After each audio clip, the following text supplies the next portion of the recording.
Welcome to merit minds, A unit of Amigos IAS academy. So మీకు అందరికీ తెలుసు, ఫిబ్రవరి 1, 2026న కేంద్ర ఆర్థిక సంఘం యొక్క నివేదికని పార్లమెంటులో ప్రవేశపెట్టడం జరిగింది. ఫిబ్రవరి 1, 2026న కేంద్ర ఆర్థిక మంత్రి 16వ ఆర్థిక సంఘం యొక్క నివేదికని పార్లమెంట్లో పెట్టడం జరిగింది.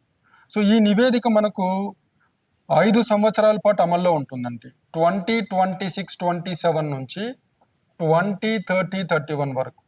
సో 2026-27 ఆర్థిక సంవత్సరం నుంచి 2030-31 వరకు ఈ నివేదిక యొక్క సిఫార్సులు, ఈ ఆర్థిక సంఘం యొక్క సిఫార్సులు అమలులో ఉంటాయి.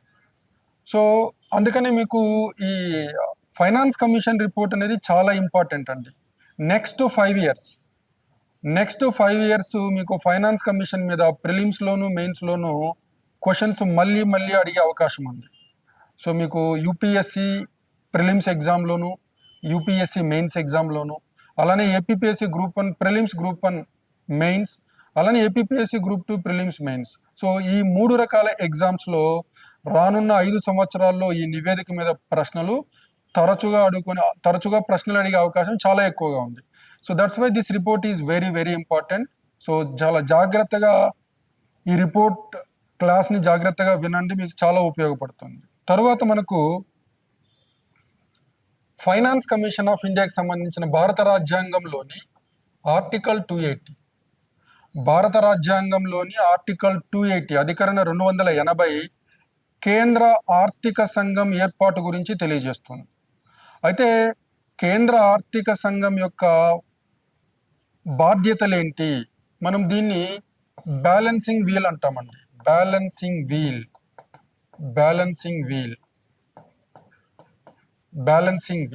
కేంద్ర ఆర్థిక సంఘాన్ని బ్యాలెన్సింగ్ వీల్ అంటాం. సో ఇక్కడ మీరు అభ్యర్థులు గుర్తుంచుకోవాల్సింది ఏంటంటే, భారత రాజ్యాంగం ఒక సమాఖ్య రాజ్యాంగం. సో సమాఖ్య రాజ్యాంగం అంటే ఏంటి? అధికారాల విభజన. సో మనకు కార్యనిర్వహణ అధికారాలు, శాసన అధికారాలు మరియు ఆర్థిక అధికారాలని కేంద్ర రాష్ట్ర ప్రభుత్వాల మధ్య విభజించడం జరిగింది. సో ఏ రాజ్యాంగంలోనైనా ఈ కార్యనిర్వహణ, శాసన అధికారాలను కేంద్ర రాష్ట్ర ప్రభుత్వాల మధ్య విభజిస్తే దాన్ని సమాఖ్య రాజ్యాంగం అంటాం. ఇక్కడ మీరు ఉదాహరణకి మీరు ఇక్కడ చూడండి, భారత రాజ్యాంగంలో 7వ షెడ్యూల్లో, భారత రాజ్యాంగంలోని 7వ షెడ్యూల్లో ఆర్టికల్ 246, భారత రాజ్యాంగంలోని 7వ షెడ్యూల్లో ఆర్టికల్ 246 ఈ అధికారాల విభజన గురించి తెలియజేస్తుంది. మీరు ఉదాహరణకి మనకు 7వ షెడ్యూల్లో 3 జాబితాలు ఉన్నాయండి. కేంద్ర జాబితా, యూనియన్ లిస్ట్ అంటాము. 2వది స్టేట్ లిస్ట్, రాష్ట్ర జాబితా. 3వది ఉమ్మడి జాబితా. మనకు 1950 అంటే భారత మౌలిక రాజ్యాంగం అమలులోనికి వచ్చే నాటికి కేంద్ర జాబితాలో ఉన్న పరిపాలన అంశాలు 97, ప్రస్తుతం మనకు 98 ఉన్నాయి. అలానే రాష్ట్ర జాబితాలో 1950 జనవరి 26, 1950 భారత రాజ్యాంగం అమలులోనికి వచ్చే నాటికి రాష్ట్ర జాబితాలో ఉన్న పరిపాలన అంశాలు 66, ప్రస్తుతం మనకు 59 మాత్రమే ఉన్నాయి. అలానే మనకు ఉమ్మడి జాబితాలో 42 పరిపాలన అంశాలు ఉంటే ప్రస్తుతం కేవలం 52 పరిపాలన అంశాలు మాత్రమే ఉన్నాయి. అలానే మనకు కేంద్ర ఆర్థిక సంఘాన్ని బ్యాలెన్సింగ్ వీల్ అని ఎందుకంటారంటే, భారత రాజ్యాంగం కేంద్ర ఆర్థిక సంబంధాలకు సంబంధించి రెవెన్యూ రైజింగ్ కెపాసిటీ అంటాం. అంటే ఆదాయ వనరులను సమకూర్చుకునే అధికారాన్ని ఎక్కువగా కేంద్ర ప్రభుత్వానికి ఇచ్చింది, బాధ్యతలేమో రాష్ట్ర ప్రభుత్వాలకు ఇవ్వడం జరిగింది. సో దీన్ని మనం ఏమంటామంటే వర్టికల్ ఇంబ్యాలెన్సెస్ అంటాం. సో కేంద్ర ప్రభుత్వానికి కేంద్ర జాబితాలో పేర్కొన్న పనుల ద్వారా చాలా ఆదాయం వస్తుంది, కానీ బాధ్యతలతో పోలిస్తే, అభివృద్ధి బాధ్యతలతో పోలిస్తే ఆదాయం కేంద్ర ప్రభుత్వానికి చాలా ఎక్కువ. కానీ రాష్ట్ర ప్రభుత్వాలకి అభివృద్ధి బాధ్యతలు ఎక్కువ, ఆదాయాన్ని సమకూర్చుకునే అధికారం తక్కువగా ఉంది. సో దానివల్ల మనము వర్టికల్ ఇంబ్యాలెన్సెస్ వస్తాయండి. The revenue raising capacity of the central government is far higher compared to developmental responsibilities. On the contrary, on the opposite, the revenue raising capacity of the state governments is limited compare to developmental responsibilities. మీరు రాష్ట్ర జాబితా తీసుకోండి, ప్రజా ఆరోగ్యం, వ్యవసాయం, శాంతి భద్రతలు, sanitation, drinking water, ఇవన్నీ కూడా రాష్ట్ర జాబితాలో పేర్కొన్నారు. సో రాష్ట్ర జాబితాలో పేర్కొన్న పరిపాలనా అంశాలను అమలు చేయడానికి చాలా డబ్బులు కావాలి. సో రాష్ట్ర ప్రభుత్వాలకేమో ఆదాయం పరిమితంగా ఉంది, బాధ్యతలు చాలా ఎక్కువగా ఉన్నాయి. కేంద్ర ప్రభుత్వానికి ఆదాయం చాలా ఎక్కువగా ఉంది, బాధ్యతలు పరిమితంగా ఉన్నాయి. సో దీన్ని ఏమంటారంటే వర్టికల్ ఇంబ్యాలెన్సెస్ అంటాం. సో కేంద్ర ఆర్థిక సంఘం సిఫార్సుల మేరకి కేంద్ర ప్రభుత్వం తన నికర పన్నుల ఆదాయంలో రాష్ట్రాలకి వాటా ఇస్తుంది. సో ఇలా వాటా ఇవ్వడం ద్వారా రాష్ట్రాల ఆర్థిక పరిస్థితి మెరుగుపడుతుంది. సో అందుకని మనము finance commission of India vertical ఇంబ్యాలెన్సెస్ని అడ్రస్ చేస్తుంది. కేంద్ర ప్రభుత్వానికి వచ్చే ఆదాయంలో కొంత భాగాన్ని రాష్ట్రాలకు ఇవ్వమని సిఫార్సు చేయడం ద్వారా రాష్ట్రాల ఆర్థిక పరిస్థితిని మెరుగు చేసే ప్రయత్నం చేస్తుంది. సో దాన్ని మనం వర్టికల్ ఇంబ్యాలెన్స్ అంటాం. సో అలానే మనకు ఇక్కడ మీరు ఇంకొక టేబుల్ చూస్తే ఇక్కడ చూడండి, ఇది 2008-9కి సంబంధించిన డేటా అండి. సో మొత్తం ఆదాయం 100 రూపాయలు అయితే, మొత్తం ఆదాయం 100 రూపాయలు అనుకోండి, ఖర్చు 100 రూపాయలు అనుకోండి. కేంద్ర ప్రభుత్వము, రాష్ట్ర ప్రభుత్వాలు మరియు స్థానిక ప్రభుత్వాలు, ఈ మూడంచెల ప్రభుత్వాల యొక్క మొత్తం ఆదాయం 100 రూపాయలు అనుకుంటే దీంట్లో కేంద్ర ప్రభుత్వం వాటా 66.19, 66% కేంద్ర ప్రభుత్వం వాటా. అలానే 28 రాష్ట్ర ప్రభుత్వాల వాటా 31.31 కేంద్ర పాలిత ప్రాంతాలతో కలుపుకొని. అలానే స్థానిక ప్రభుత్వాల వాటా 2.5, ఇది ఆదాయంలో వాటా. సో కేంద్ర ప్రభుత్వానికి ఆదాయంలో వాటా 66%, కానీ కేంద్ర ప్రభుత్వం పెట్టే ఖర్చు 47.7%. అంటే ఇక్కడ కేంద్ర ప్రభుత్వం దగ్గర మిగులు నిధులు ఉన్నాయి. అలానే మీరు రాష్ట్ర ప్రభుత్వాలు చూడండి, వాటి వాటా, రాష్ట్ర ప్రభుత్వాల వాటా ఆదాయంలో 31.31% అయితే అవి పెట్టే ఖర్చులో రాష్ట్రాల వాటా 45.19%. అంటే రాష్ట్ర ప్రభుత్వాలకి ఆదాయం తక్కువ, ఖర్చు ఎక్కువ. అలానే మీరు స్థానిక ప్రభుత్వాలు చూడండి, వాటి ఆదాయము 2.5%, అవి పెట్టే ఖర్చు 7.11%. దీన్ని ఏమంటామంటే మనము వర్టికల్ ఇంబ్యాలెన్సెస్ అంటాం. సో కేంద్ర ప్రభుత్వం నుంచి రాష్ట్రాలకి డబ్బులు వెళ్తాయి, కేంద్ర ప్రభుత్వం నుంచి స్థానిక ప్రభుత్వాలకు కూడా డబ్బులు వెళ్తాయి. ఎలా వెళ్తాయి అంటే కేంద్ర ఆర్థిక సంఘం సిఫార్సుల మేరకు వెళ్తాయి. సో మీకు ఇందాక చెప్పినట్లు కేంద్ర ప్రభుత్వం యొక్క నికర పన్నుల ఆదాయంలో రాష్ట్రాలకి వాటా ఇవ్వడం జరిగింది. మనకు 16వ ఆర్థిక సంఘం 41% 28 రాష్ట్రాలకి ఇవ్వడం జరిగింది. సో కేంద్ర నికర పన్నుల ఆదాయంలో 41% 28 రాష్ట్రాలకు ఇవ్వడం జరిగింది. అలానే finance commission of India recommendations ద్వారా ఆర్టికల్ 275 కింద కేంద్ర ప్రభుత్వం రాష్ట్రాలకి గ్రాంట్స్ ఇన్ ఎయిర్ కూడా ఇవ్వడం జరుగుతుంది. అలానే కేంద్ర ప్రభుత్వం స్థానిక ప్రభుత్వాలకు కూడా గ్రాంట్స్ ఇన్ ఎయిర్ ఇస్తుంది. సో ఈ సిఫార్సుల ద్వారా వర్టికల్ ఇంబ్యాలెన్సెస్ని అడ్రస్ చేయడం జరుగుతుంది. ఇంకా మరొక అంశం ఏంటంటే హారిజాంటల్ ఇంబ్యాలెన్సెస్ అంటాం. హారిజాంటల్ ఇంబ్యాలెన్సెస్ అంటే మనకు భారతదేశంలో 28 రాష్ట్రాలు ఉన్నాయి. అన్ని రాష్ట్రాల్లో ఆర్థికాభివృద్ధి ఒకే తీరులో లేదు. మనకు దక్షిణాది రాష్ట్రాలు, అలానే మనకు పశ్చిమాన ఉన్న గుజరాత్, మహారాష్ట్ర అభివృద్ధి చెందిన రాష్ట్రాలు. అలానే మనకు north India, eastern India, north east ఇండియాలో ఉన్న రాష్ట్రాలు వెనకబడిన రాష్ట్రాలు. సో మనకు కేంద్ర ఆర్థిక సంఘం ఈ 41% నిధులని 28 రాష్ట్రాల మధ్య ఎలా పంచుకోవాలి అనే దానికి కూడా సిఫార్సులు చేస్తుంది. సో కేంద్ర నికర పన్నుల ఆదాయంలో రాష్ట్రాల వాటా 41%. ఈ 41% నిధులని 28 రాష్ట్రాల మధ్య ఎలా పంచుకోవాలో కూడా కేంద్ర ఆర్థిక సంఘం చెప్తుంది. అది నేను మీకు డిస్కస్ చేస్తా ఫర్దర్. సో ఇందులో అత్యధికంగా వెనకబాటు ఎక్కువ ఉన్న రాష్ట్రాలకి ఎక్కువ నిధులు ఇవ్వడం జరుగుతుంది. సో ఈ విధంగా మనకు కేంద్ర ఆర్థిక సంఘం వర్టికల్ ఇంబ్యాలెన్సెస్ని, హారిజాంటల్ ఇంబ్యాలెన్సెస్ని అడ్రస్ చేస్తుంది. కాబట్టి కేంద్ర ఆర్థిక సంఘాన్ని బ్యాలెన్సింగ్ వీల్ అంటాం. కేంద్ర ఆర్థిక సంఘాన్ని బ్యాలెన్సింగ్ వీల్. వర్టికల్ అంటే కేంద్ర ప్రభుత్వాన్ని రాష్ట్ర ప్రభుత్వంతో, స్థానిక ప్రభుత్వంతో పోల్చడం. హారిజాంటల్ ఇంబ్యాలెన్సెస్ అంటే 28 రాష్ట్రాల్లో రాష్ట్ర స్థాయిలో ఉన్న మనకి 28 రాష్ట్రాల్లో ఆర్థికాభివృద్ధి ఏ విధంగా ఉంది అనేది మనం కంపేర్ చేయడం. సో ఇది మనకు ఫస్ట్ పాయింట్ అండి. ఓకే, అలానే ఇందాక నేను చెప్పినట్లు మీకు కేంద్ర ప్రభుత్వంకి వచ్చే మొత్తం పన్నుల ఆదాయాన్ని మనం ఏమంటామంటే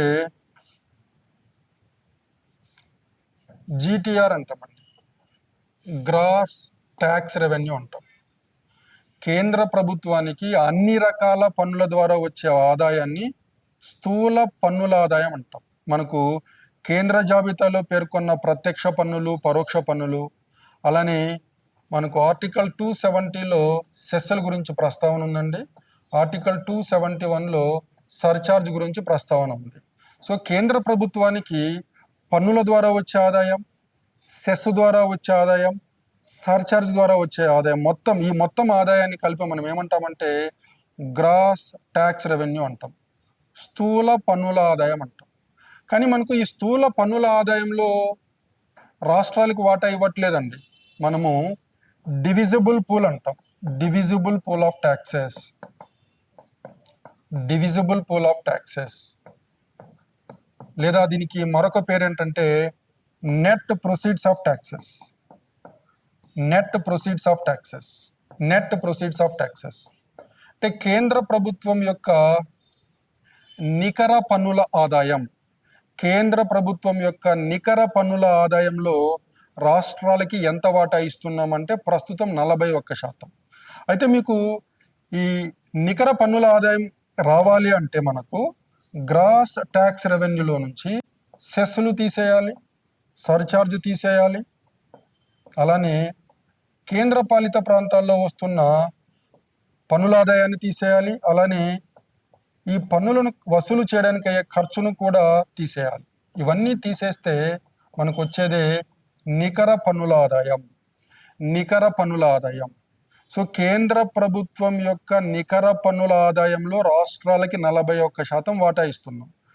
నికర పన్నుల ఆదాయం అంటే స్థూల పన్నుల ఆదాయంలో నుంచి సెస్లు, సర్చార్జీల ద్వారా వచ్చే ఆదాయాన్ని తీసివేయాలి, 8 కేంద్రపాలిత ప్రాంతాల్లో వచ్చిన పన్నుల ఆదాయాన్ని తీసివేయాలి, అలానే ఈ పన్నులను వసూలు చేయడానికి అయ్యే ఖర్చును కూడా తీసివేయాలి. ఈ 3 స్థూల పన్నుల ఆదాయం నుంచి తీసివేస్తే వచ్చేదే మనకు నికర పన్నుల ఆదాయం, నికర పన్నుల ఆదాయం. ఈ నికర పన్నుల ఆదాయంలో రాష్ట్రాలకి కొంత వాటా ఇవ్వడం జరుగుతుంది. మీరు ఇక్కడ చూసినట్లయితే ఇక్కడ చూడండి, 11th finance commission, 11th finance commission 28 రాష్ట్రాలకి కేంద్ర ప్రభుత్వం యొక్క నికర పన్నుల ఆదాయంలో 28 రాష్ట్రాల వాటా 29.5%. 11వ ఆర్థిక సంఘం, 12వ ఆర్థిక సంఘం దీన్ని 30.5కి పెంచడం జరిగింది. 13వ ఆర్థిక సంఘం దీన్ని 32%కి పెంచడం జరిగింది. 14వ ఆర్థిక సంఘం దీన్ని ఒక్కసారిగా 32 నుంచి 42%కి పెంచడం జరిగింది. This is very very important. అలానే మనకు 15వ ఆర్థిక సంఘం 41% చెప్పింది, 16వ ఆర్థిక సంఘం 41% చెప్పింది. సో మీకు కేంద్ర నికర పన్నుల ఆదాయంలో రాష్ట్రాల వాటా పెరుగుతూ వచ్చింది. మనకు 11వ ఆర్థిక సంఘంలో అది 29.5% ఉంటే ప్రస్తుతం 41% ఉంది. అంటే కేంద్ర నికర పన్నుల ఆదాయంలో రాష్ట్రాల వాటా పెరిగింది. ఎందుకు పెరిగింది అంటే దానికి కారణం కేంద్ర ఆర్థిక సంఘం చేసిన సిఫార్సు. ఇక్కడ మీరు ఇంకొకటి కూడా తెలుసుకోవాలండి, ఆల్టర్నేట్ స్కీమ్ ఆఫ్ డివల్యూషన్ అంటాం, alternate scheme of devolution, very very important. Alternate scheme of devolution ఇది ఏంటంటే మనకు 1950 నుంచి 2000 సంవత్సరం వరకు దాదాపు 50 సంవత్సరాలు, 1950 నుంచి 2000 సంవత్సరం, బిట్వీన్ 1950 and 2000 ఈ మధ్యకాలంలో ఏం జరిగిందంటే కేంద్ర జాబితాలో పేర్కొన్న కేంద్ర పన్నుల్లో అన్ని పన్నుల్లో రాష్ట్రాలకి వాటా ఇవ్వలేదండి. ఉదాహరణకి మనకు కేంద్ర జాబితాలో ఇన్కమ్ ట్యాక్స్ ఉంది. కేంద్ర ప్రభుత్వానికి ఆదాయ పన్ను ద్వారా వచ్చే ఆదాయంలో రాష్ట్రాలకి కొంత వాటా ఇవ్వడం జరిగింది, మిగిలింది కేంద్ర ప్రభుత్వం పెట్టుకునేది. అలానే మనకు కార్పొరేషన్ ట్యాక్స్ అంటాం. సో కార్పొరేషన్ ట్యాక్స్ ద్వారా వచ్చే ఆదాయం మొత్తం కేంద్ర ప్రభుత్వానికే వెళ్ళేది, రాష్ట్ర ప్రభుత్వాలకు ఇందులో వాటా ఇవ్వడం జరగలేదు. అలానే మనకు ఎక్సైజ్ డ్యూటీలో సెంట్రల్ ఎక్సైజ్ డ్యూటీ అంటాం, కేంద్ర జాబితాలో పేర్కొన్న మరొక పన్ను excise duty. So excise duty ద్వారా వచ్చే ఆదాయంలో కొంత భాగం రాష్ట్రాలకు ఇచ్చేవాళ్ళు, మిగిలింది కేంద్ర ప్రభుత్వం ఉంచుకునేది. కానీ కస్టమ్స్ డ్యూటీకి వచ్చేసరికి, కేంద్ర జాబితాలో పేర్కొన్న కస్టమ్స్ డ్యూటీకి వచ్చేసరికి దీంట్లో రాష్ట్ర ప్రభుత్వాలకి వాటా లేదు. అంటే ఇక్కడ విషయం ఏంటంటే 1950 నుంచి 2000 మధ్యలో కేంద్ర జాబితాలో పేర్కొన్న కొన్ని పన్నులను మాత్రమే కొన్ని పన్నుల ఆదాయాన్ని మాత్రమే రాష్ట్రాలతో పంచుకున్నారు. 1950-2000 సంవత్సరం మధ్యలో కేంద్ర జాబితాలో పేర్కొన్న కొన్ని పన్నుల ఆదాయం మాత్రమే రాష్ట్ర ప్రభుత్వాలతో పంచుకున్నారు. మిగిలిన పన్నుల ఆదాయంలో రాష్ట్రాలకు వాటా ఇవ్వలేదు. ఉదాహరణకి కార్పొరేషన్ ట్యాక్స్లో రాష్ట్రాలకి వాటా లేదు, అలానే కస్టమ్స్ డ్యూటీలో రాష్ట్రాలకి వాటా లేదు. కానీ మనకు 2000 సంవత్సరంలో 10th ఫైనాన్స్ కమిషన్ ఏం చెప్పిందంటే, కేంద్ర జాబితాలో పేర్కొన్న అన్ని పన్నుల ద్వారా వచ్చే ఆదాయంలో నుంచి సెస్సులు సర్చార్జులు తీసివేసి, అలానే కేంద్ర పాలిత ప్రాంతాల్లో కలెక్ట్ అయ్యే ట్యాక్స్ రెవెన్యూ తీసివేసి, ఈ పన్నులు వసూలుకయ్యే ఖర్చును తీసివేస్తే వచ్చే నికర పన్నుల ఆదాయంలో రాష్ట్రాలకి వాటా ఇవ్వాలి. మనకు ఉదాహరణ కింద చెప్పాను, ఇన్కమ్ ట్యాక్స్ కేంద్ర జాబితాలో పేర్కొన్న ముఖ్యమైన పన్నులు ఇన్కమ్ ట్యాక్స్, కార్పొరేషన్ ట్యాక్స్, అలానే మనకు సెంట్రల్ ఎక్సైజ్, కస్టమ్స్ డ్యూటీ, అలానే మనకు సెంట్రల్ జిఎస్టీ అంటాం. సో వీటి ద్వారా plus cess and surcharge. Suppose వీటన్నిటి ద్వారా వచ్చే డబ్బులు దాదాపుగా 110 రూపాయలు అనుకోండి. దీంట్లో నుంచి మనం సెస్సులు సర్చార్జులు తీసేయాలి. ఒక 10 రూపాయలు సెస్సులు సర్చార్జులు అనుకోండి, ఆ తర్వాత ఒక 9 రూపాయలు సెస్సులు సర్చార్జ్ అనుకోండి, ఒక్క రూపాయి కేంద్రపాలిత ప్రాంతాల్లో 0.5% అనుకుందాం. 0.5% కేంద్ర ప్రభుత్వానికి అన్ని రకాల పన్నుల ద్వారా వచ్చే ఆదాయము మరియు సెస్సులు సర్చార్జుల ద్వారా వచ్చే ఆదాయం 110 రూపాయలు అనుకుంటే, ఇందులో ఈ 110 నుంచి సెస్సులు సర్చార్జుల ద్వారా వచ్చే ఆదాయం 8 రూపాయలు అనుకోండి. అలానే మనకు కేంద్ర పాలిత ప్రాంతాల్లో వసూలవుతున్న పన్నులు 1 రూపాయి అనుకోండి. ఈ పన్నులను వసూలు చేయడానికి ఇంకో రూపాయి ఖర్చు అయింది అనుకోండి, 110 మైనస్ 10 100 రూపాయలు. ఈ 100 రూపాయలే మనము నికర పన్నుల ఆదాయం అంటాం, కేంద్ర ప్రభుత్వం యొక్క నికర పన్నుల ఆదాయం. సో దీంట్లో వాటా ఇవ్వాలి. దాన్ని మనం ఏమంటామంటే alternate scheme of devolution. So 2000 సంవత్సరంలో 10వ ఆర్థిక సంఘం సిఫార్సుల మేరకు భారత రాజ్యాంగాన్ని సవరించారు. 80వ రాజ్యాంగ సవరణ ద్వారా ఆర్టికల్ 270ని సవరించడం జరిగింది. మనకు ఆర్టికల్ 270 ఏం చెప్తుందంటే, కేంద్ర ప్రభుత్వం యొక్క నికర పన్నుల ఆదాయంలో రాష్ట్రాలకి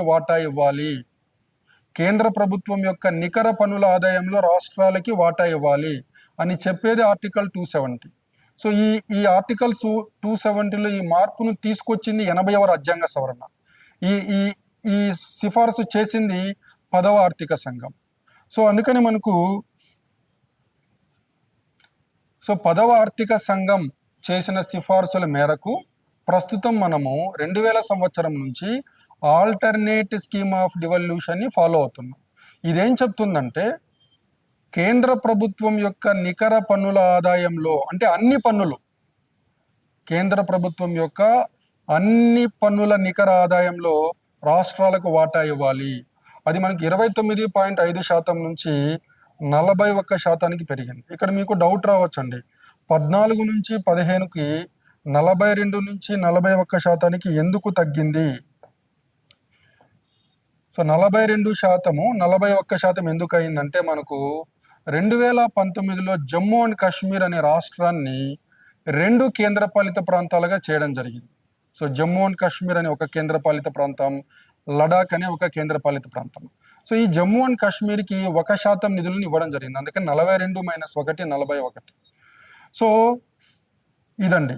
సో ఇక్కడ మనకు కేంద్ర ఆర్థిక సంఘం సిఫార్సుల మేరకు కేంద్ర ప్రభుత్వం యొక్క నికర పన్నుల ఆదాయంలో రాష్ట్రాల వాటా పెరుగుతూ వచ్చింది. 29.5% నుంచి 41%కి పెరిగింది. ఇక్కడ మీరు గుర్తుంచుకోవాలి సార్, రాష్ట్ర జాబితాలో రాష్ట్రాలకి పన్నులు ఉన్నాయి కదా, మరి కేంద్ర జాబితాలో పేర్కొన్న కేంద్ర పన్నుల్లో రాష్ట్రాలకి వాటా ఎందుకు ఇవ్వాలి అంటే రాష్ట్ర జాబితాలో పేర్కొన్న పన్నుల ద్వారా వచ్చే ఆదాయము రాష్ట్రాల అవసరాలకు సరిపోవట్లేదు. అందుకని కేంద్ర జాబితాలో పేర్కొన్న పన్నుల ఆదాయంలో కొంత భాగాన్ని రాష్ట్రాలకు ఇవ్వాలి అని కేంద్ర ఆర్థిక సంఘం సిఫార్సులు చేస్తూ వచ్చింది.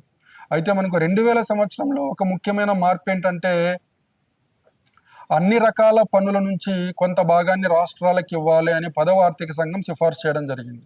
దాన్ని మనం ఏమంటామంటే ఆల్టర్నేట్ స్కీమ్ ఆఫ్ డివల్యూషన్ అంటాం. This is very very important. Next మనకు భారతదేశంలో ఇందాక నేను చెప్పాను 41%. దీని తర్వాత మీరు ఇది కూడా చూడాలి, ఈ టేబుల్ చూడండి. ఇందాక నేను చెప్పింది కేంద్ర ప్రభుత్వం యొక్క నికర పన్నుల ఆదాయంలో రాష్ట్రాల వాటా చెప్పాను. ఇక్కడ జీటీఆర్ అంటాం, గ్రాస్ ట్యాక్స్ రెవెన్యూ. కేంద్ర ఆర్థిక సంఘం సిఫార్సులు చేసినప్పుడు నికర పన్నుల ఆదాయంలో రాష్ట్రాలకు ఎంత వాటా ఇవ్వాలో చెప్తుంది. కానీ మనకు ఒక అంచనా కోసం స్థూల పన్నుల ఆదాయంలో భాగంగా కూడా చూడవచ్చు. కానీ కేంద్ర ఆర్థిక సంఘం స్థూల పన్నుల ఆదాయం, కేంద్ర ప్రభుత్వం యొక్క స్థూల పన్నుల ఆదాయంలో రాష్ట్రాలకు వాటా సిఫార్సు చేయదు. కానీ మనం చూసినట్లయితే ఇక్కడ చూడండి, 11వ ఆర్థిక సంఘం కాలంలో స్థూల పన్నుల ఆదాయంలో రాష్ట్రాల వాటా 27%. ఇక్కడ మీరు 29.5, 30.5, 32, 42, 41. సో మీరు గమనించండి, స్థూల పన్నుల ఆదాయంలో కేంద్ర ప్రభుత్వం యొక్క స్థూల పన్నుల ఆదాయంలో రాష్ట్రాల వాటా 27. కేంద్ర ప్రభుత్వం యొక్క స్థూల పన్నుల ఆదాయంలో రాష్ట్రాల వాటా 27 ఎప్పుడు 11వ ఆర్థిక సంఘం. అదే నికర పన్నుల ఆదాయంలో అయితే 29.5%. అలానే మనకు 12వ ఆర్థిక సంఘం కాలంలో కేంద్ర ప్రభుత్వం యొక్క స్థూల పన్నుల ఆదాయంలో రాష్ట్రాల వాటా 27.2%. చూడండి, ఇక్కడ పెరుగుతూ తగ్గింది. 27, 27.2, 28.3, 35.6 ఇక్కడ దాకా పెరిగింది. తర్వాత 35.6 నుంచి 34.4, 32.7 ఇక్కడ తగ్గింది. ఇక్కడ మీరు తెలుసుకోవాల్సింది ఏంటంటే కేంద్ర ప్రభుత్వం యొక్క నికర పన్నుల ఆదాయంలో వాటాగా చూసినట్లయితే రాష్ట్రాల వాటా పెరుగుతూ వచ్చింది. 29.5% నుంచి 42%కి పెరిగి తర్వాత అది జమ్మూ అండ్ కాశ్మీర్ ప్రత్యేక కేంద్రపాలిత ప్రాంతం అవడం వల్ల 41% దగ్గర ఆగింది. కానీ స్థూల పన్నుల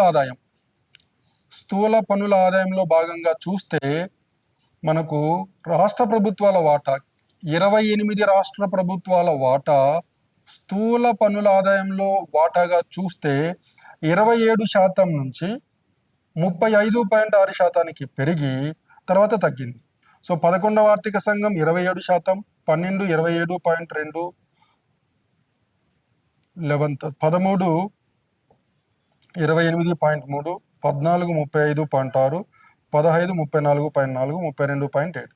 సో ఇక్కడ మీరు ఈ రెండు చూడండి అండి, 14th, 15th, 16th 35.6, 34.4, అలానే 32.7. సో స్థూల పన్నుల ఆదాయంలో రాష్ట్రాల వాటా తగ్గుతోంది. 14వ ఆర్థిక సంఘం కాలంలో 35.6% ఉన్నది. 15వ ఆర్థిక సంఘం కాలంలో ఇది 34.4 తగ్గింది. ప్రస్తుతం 16వ ఆర్థిక సంఘం కాలంలో 32.7%కి తగ్గింది. ఎందుకు తగ్గింది? కేంద్ర ప్రభుత్వం యొక్క స్థూల పన్నుల ఆదాయంలో రాష్ట్రాల వాటా గత 3 ఆర్థిక సంఘం కాలంలో తగ్గుతూ వస్తుంది. ఇది చాలా ఇంపార్టెంట్ డెవలప్మెంట్ అండి. ఇది మీరు అర్థం చేసుకోవాలి. ఎందుకు అంటే మనకి ఇక్కడ చూడండి, గ్రాస్ ట్యాక్స్ రెవెన్యూలో సెస్సులు సర్ఛార్జులు అంటాం. సెస్సులు సర్ఛార్జులు. సో దీని వాటా మనకు 2014-15లో సెస్సు సర్ఛార్జుల వాటా 10.9. అలానే మనకు 15వ ఆర్థిక సంఘం కాలంలో 26 నుంచి 20% వరకు ఉంది. 26 నుంచి 20% వరకు ఉంది. అంటే మీకు గ్రాస్ ట్యాక్స్ రెవెన్యూ 100 రూపాయలు అనుకుంటే ఈ 100 రూపాయల్లో కేంద్ర ప్రభుత్వానికి సెస్సులు సర్ఛార్జుల ద్వారా వచ్చేది 11 రూపాయలు. ఎప్పుడండి? 2014-15లో. కానీ 15వ ఆర్థిక సంఘం కాలంలో ఇది 20 నుంచి 20% పెరగడం జరిగింది. ఇది చాలా ఇంపార్టెంట్. అంటే ఇక్కడ ఉన్న సమస్య ఏంటంటే కేంద్ర ప్రభుత్వం గత 10-15 సంవత్సరాల్లో సెస్సులు సర్ఛార్జుల ద్వారా ఆదాయాన్ని బాగా పెంచుకుంది. సో దీనివల్ల రాష్ట్రాలకి సమస్య ఉంది. ఏంటి సమస్య? కేంద్ర ప్రభుత్వానికి సెస్సులు సర్ఛార్జుల ద్వారా వచ్చే ఆదాయంలో రాష్ట్రాలకి వాటా ఉండదు. దానివల్ల కేంద్ర ప్రభుత్వం యొక్క స్థూల పన్నుల ఆదాయంలో సెస్సులు సర్ఛార్జుల ద్వారా వచ్చే ఆదాయం బాగా పెరిగింది. మనకు 2014-15లో 11% ఉంటే సెస్సులు సర్ఛార్జులు మనకు 15వ ఆర్థిక సంఘం కాలంలో 20 నుంచి 26% పెరిగింది. సెస్ అంటే ఏంటి? సెస్ అనేది పన్ను మీద పన్ను, కానీ దానికి ఒక ప్రత్యేక కారణం ఉండాలి. Cess is a tax and tax for a specific purpose. ఉదాహరణకి భారతదేశంలో ప్రజా ఆరోగ్య రంగాన్ని బలోపేతం చేయాలి, విద్యా రంగాన్ని బలోపేతం చేయాలి. సో వీటికి నిధులను సమకూర్చుకోవాలి అంటే మనకు ఇన్కమ్ ట్యాక్స్ పైన సెస్ వేయచ్చు. Cess is a tax and tax for a specific purpose. కానీ సెస్ ద్వారా వచ్చే ఆదాయంలో రాష్ట్రాలకు వాటా ఉండదు అని మనకు ఆర్టికల్ 270 చెప్తోంది. అలానే మనకు సర్ఛార్జ్ గురించి ఆర్టికల్ 271 చెప్తుంది. సర్ఛార్జ్ అంటే ఏంటంటే tax and tax, not for a specific purpose. Surcharge ద్వారా వచ్చే ఆదాయాన్ని దేనికైనా ఉపయోగించుకోవచ్చు. సెస్ ద్వారా వచ్చే ఆదాయాన్ని ఒక ప్రత్యేక కారణానికి ఉపయోగించుకోవచ్చు. మనము హెల్త్ అండ్ ఎడ్యుకేషన్ సెస్ అంటాం. హెల్త్ అండ్ ఎడ్యుకేషన్ సెస్ని హెల్త్ అండ్ ఎడ్యుకేషన్కే వాడాలి. ఇన్ఫ్రాస్ట్రక్చర్ సెస్ అంటాం. ఇన్ఫ్రాస్ట్రక్చర్ సెస్ని ఇన్ఫ్రాస్ట్రక్చర్కే వాడాలి. ఇది మనకు సెస్కి సర్ఛార్జ్కి ఉన్న తేడా. సో సెస్ గురించి తెలిపే అధికరణ ఆర్టికల్ 270, సర్ఛార్జ్ గురించి తెలిపే అధికరణ ఆర్టికల్ 271. సో సెస్సుల ద్వారా సర్ఛార్జ్ ద్వారా వచ్చే కేంద్ర ఆదాయంలో రాష్ట్ర ప్రభుత్వాలకి వాటా ఉండదు. గత 10 నుంచి 15 సంవత్సరాల కాల వ్యవధిలో కేంద్ర ప్రభుత్వం చాలా తెలివిగా సెస్సులు సర్ఛార్జుల ద్వారా ఆదాయాన్ని విపరీతంగా పెంచుకుంది. దానివల్ల రాష్ట్రాలు లాభపడలేదు, కేంద్ర ప్రభుత్వం లాభపడింది. ఎందుకంటే సెస్సులు సర్ఛార్జుల ద్వారా వచ్చే ఆదాయంలో రాష్ట్ర ప్రభుత్వాలకి వాటా లేదు. అందుకని రాష్ట్ర ప్రభుత్వాలు ఏం చెప్తున్నాయంటే సెస్సులు సర్ఛార్జుల ద్వారా వచ్చే ఆదాయంలో రాష్ట్రాలకు వాటా ఇవ్వండి. ఒకవేళ వాటా ఇవ్వడానికి రాజ్యాంగం అనుమతించదు. రాజ్యాంగం అనుమతించదు కాబట్టి మీరు దాని ద్వారా వచ్చే ఆదాయాన్ని తగ్గించుకోండి. కేంద్ర ప్రభుత్వం చాలా తెలివిగా కేంద్ర జాబితాలో పేర్కొన్న పన్నుల ద్వారా వచ్చే ఆదాయాన్ని పెంచట్లేదు. కేంద్ర జాబితాలో పేర్కొన్న పన్నుల ద్వారా వచ్చే ఆదాయాన్ని పెంచితే రాష్ట్ర ప్రభుత్వాలు లాభపడతాయి, ఎందుకంటే రాష్ట్ర ప్రభుత్వాలకు అందులో వాటా ఉంటుంది. కానీ కేంద్ర ప్రభుత్వం కేంద్ర జాబితాలో పేర్కొన్న పన్నుల రేట్లను పెంచకుండా సెస్ సర్ఛార్జ్ ద్వారా వచ్చే ఆదాయాన్ని పెంచుకుంది. దీనివల్ల రాష్ట్రాలు నష్టపోతున్నాయి, కేంద్ర ప్రభుత్వం లాభపడుతుంది. అందుకే మీకు ఇక్కడ చెప్పాను, ఇక్కడ చూడండి. సో మనకు 14వ ఆర్థిక సంఘం కాలంలో కేంద్ర ప్రభుత్వం యొక్క స్థూల పన్నుల ఆదాయంలో రాష్ట్రాల వాటా 35.6%. కానీ 15వ ఆర్థిక సంఘం కాలంలో ఇది తగ్గింది, 35.6 నుంచి 34.4కు వచ్చింది. 16వ ఆర్థిక సంఘం కాలంలో ఇది మళ్ళీ 32.7%కి పడిపోయింది. అంటే రాష్ట్రాలు నష్టపోతున్నాయి, అందుకని ఈ సమస్య ఉంది. తర్వాత మనకి ఈ టేబుల్ చూడండి. సో ఇక్కడ మనకు కేంద్ర ప్రభుత్వం యొక్క నికర పన్నుల ఆదాయంలో రాష్ట్రాల వాటా ఎంత ఉండాలండి? 41% ఉండాలి అని కేంద్ర ఆర్థిక సంఘం చెప్తోంది. 16వ కేంద్ర ఆర్థిక సంఘం చెప్తోంది. ఇది మీకు ఆల్రెడీ ఇందాక టేబుల్లో చూపించాను. So 16th finance commission divisible పూల్లో స్టేట్ షేర్ 41, 15th కూడా 41 చెప్పింది, 14th 42% చెప్పింది. తర్వాత మనకు క్రైటీరియా ఫర్ హారిజాంటల్ డివల్యూషన్ అంటాం. సో ఈ 28 రాష్ట్రాలకి ఇచ్చిన వాటా 41%. కేంద్ర నికర పన్నుల ఆదాయంలో 28 రాష్ట్రాల వాటా 41%. ఈ 41%ని 28 రాష్ట్రాల మధ్య ఎలా పంచుకోవాలి అనే దానికి కూడా ఒక క్రైటీరియా ఉందండి. దాన్ని మనం ఏమంటామంటే క్రైటీరియా ఫర్ హారిజాంటల్ డివల్యూషన్. ఈ 41% వర్టికల్ డివల్యూషన్ అంటాం. వర్టికల్ డివల్యూషన్ అంటే కేంద్ర ప్రభుత్వం యొక్క నికర పన్నుల ఆదాయంలో రాష్ట్రాల వాటాని మనము వర్టికల్ డివల్యూషన్ అంటాం. కేంద్ర ప్రభుత్వం నుంచి రాష్ట్ర ప్రభుత్వాలకు వస్తుంది కాబట్టి ఇది వర్టికల్, పైన నుంచి కిందికి వస్తుంది కాబట్టి. కానీ 28 రాష్ట్రాలకు వచ్చిన 41%ని మళ్ళీ 28 రాష్ట్రాల మధ్య పంచుకోవాలి. దానికి మనకు ఒక క్రైటీరియా ఉంది, క్రైటీరియా ఫర్ హారిజాంటల్ డివల్యూషన్. ఇందులో మొత్తంగా మనకు 7 ఉన్నాయండి.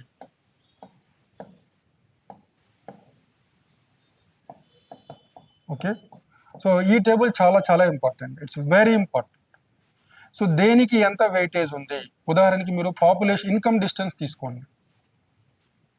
క్రైటీరియా ఫర్ హారిజాంటల్ డివల్యూషన్లో మొదటిది ఇన్కమ్ డిస్టెన్స్. ఇన్కమ్ డిస్టెన్స్ అంటే పర్ క్యాపిటల్ ఇన్కమ్ ఏ రాష్ట్రానికైతే తలసరి ఆదాయం ఏ రాష్ట్రానికైతే తక్కువగా ఉంటుందో ఆ రాష్ట్రానికి డబ్బులు ఎక్కువ ఇవ్వడం జరుగుతుంది. దాన్ని ఇన్కమ్ డిస్టెన్స్ అంటాం.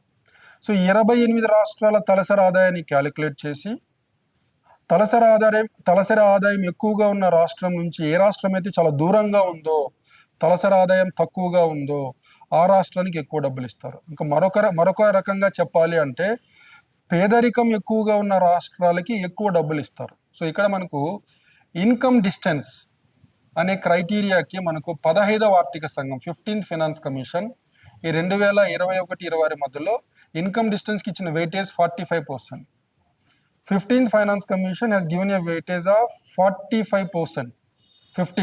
16th దీన్ని తగ్గించిందండి, 42.5%కి తగ్గించింది. 16వ ఆర్థిక సంఘం ఇన్కమ్ డిస్టెన్స్ క్రైటీరియా, ఇన్కమ్ డిస్టెన్స్కి ఇచ్చిన వెయిటేజ్ని 45% నుంచి 42.5%కి తగ్గించడం జరిగింది. అలానే మనకు 2011 సెన్సస్ జనాభా ప్రకారం కూడా డబ్బులు ఇస్తారు. అంటే ఇందాక చెప్పిందేమో పేదరికం, ఏ రాష్ట్రంలో అయితే పేదరికం ఎక్కువగా ఉంటుందో ఆ రాష్ట్రానికి డబ్బులు ఎక్కువగా ఉంటాయి. ఏ రాష్ట్రంలో అయితే జనాభా ఎక్కువగా ఉంటుందో ఆ రాష్ట్రానికి డబ్బులు ఎక్కువ ఇవ్వడం జరుగుతుంది. సో 2011 సెన్సస్ జనాభా ప్రకారం కూడా రాష్ట్రాలకి డబ్బులు ఇవ్వడం జరుగుతుంది. దీనికి ఇచ్చిన weightage 15%.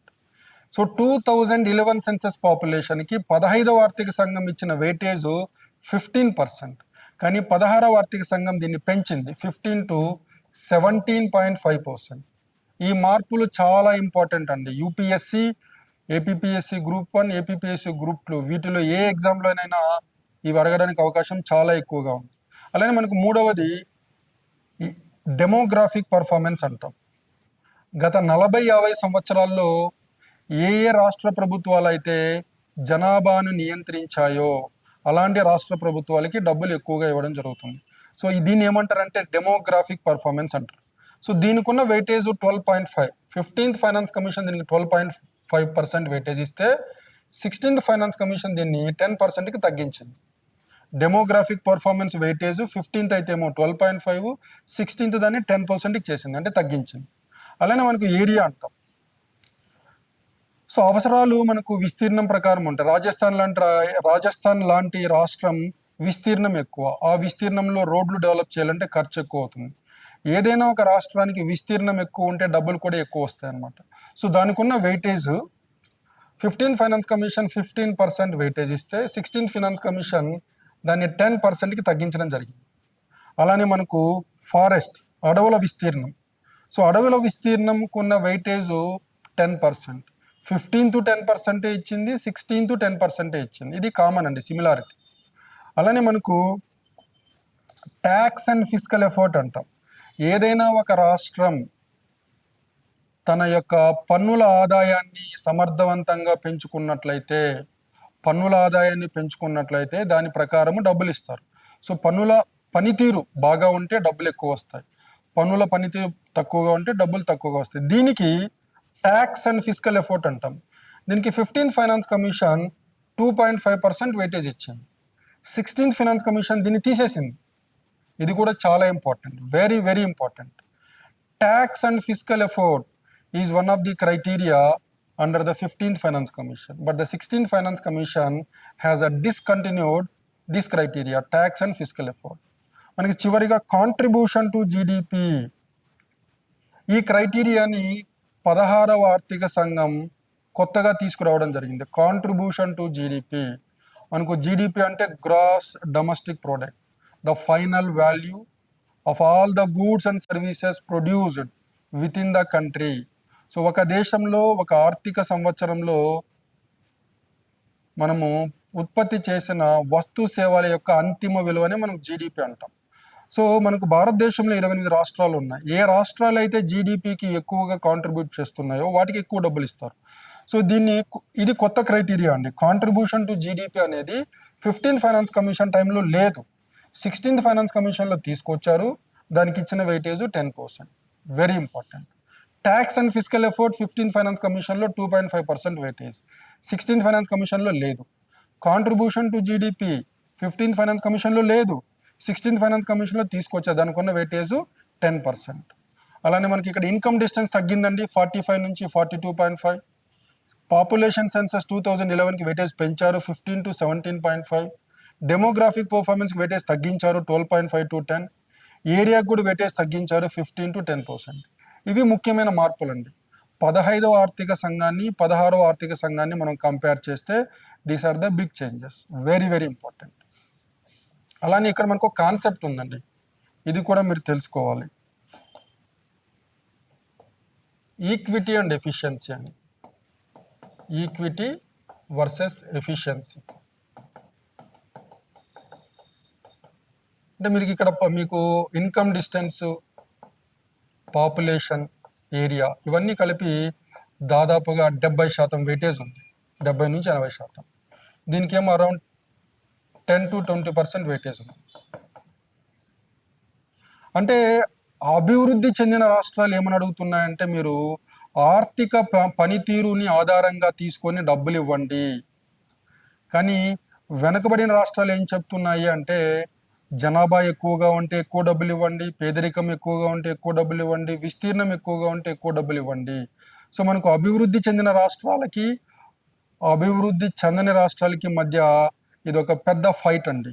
Equity versus efficiency. Equity అంటే సమానత్వం, సమానత్వం అంటే పేదరికం ఎక్కువగా ఉంటే ఎక్కువ డబ్బులు, విస్తీర్ణం ఎక్కువగా ఉంటే ఎక్కువ డబ్బులు, జనాభా అధికంగా ఉంటే ఎక్కువ డబ్బులు. అలా డబ్బులు ఇవ్వమని వెనకబడిన రాష్ట్రాలు అడుగుతుంటే అభివృద్ధి చెందిన రాష్ట్రాలు ఏమంటున్నాయంటే కేంద్ర ప్రభుత్వానికి వచ్చే పన్నుల ఆదాయంలో సింహభాగం అభివృద్ధి చెందిన రాష్ట్రాల నుంచి వస్తున్నాయి, కానీ ఈ డబ్బులన్నీ వెనకబడిన రాష్ట్రాలకు వెళ్తున్నాయి, మేము నష్టపోతున్నాము. కాబట్టి మీరు క్రైటీరియా ఫర్ హారిజాంటల్ డివల్యూషన్లో పనితీరుకి పెద్దపీట వేయండి, ఎఫిషియన్సీకి పెద్దపీట వేయండి అని అభివృద్ధి చెందిన రాష్ట్రాలు అడుగుతున్నాయి. కానీ మనకు కేంద్ర ఆర్థిక సంఘం మనకు ఈక్విటీకి ఎక్కువ ప్రాధాన్యతనివ్వడం జరిగింది. ఈక్విటీ అంటే ఈక్వాలిటీ.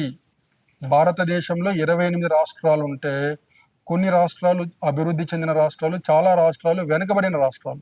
సో ఈ వెనుకబడిన రాష్ట్రాల్లో వెనుకబాటుతనాన్ని లేకుండా చేయాలి అంటే ఈ రాష్ట్రాలకి డబ్బులు ఎక్కువగా వెళ్ళాలి అని కేంద్ర ఆర్థిక సంఘాలు సూచించడం జరిగాయి. కాకపోతే అభివృద్ధి చెందిన రాష్ట్రాలు ఏమడుగుతున్నాయంటే మీరు పనితీరు ఆధారంగా డబ్బులు ఇవ్వండి, పేదరికాన్ని ఇంకా కొనసాగిస్తున్నారంటే అది పనితీరు కాదు, జనాభాని ఇంకా తగ్గించుకోవట్లేదంటే అది పనితీరు కాదు. దాని ప్రకారం మీరు డబ్బులు ఇచ్చినట్లయితే పేదరికంలో ఉన్న రాష్ట్రాలు పేదరికం తగ్గించుకోవడానికి, జనాభాను తగ్గించుకోవడానికి ప్రోత్సాహకాలు ఉండవు అనేది వాదన. ఇది మనము ఈక్విటీ వర్సెస్ ఎఫిషియన్సీ డిబేట్ అంటాం, సమానత్వము వర్సెస్ పనితీరు అనే డిబేట్ అంటాం. నెక్స్ట్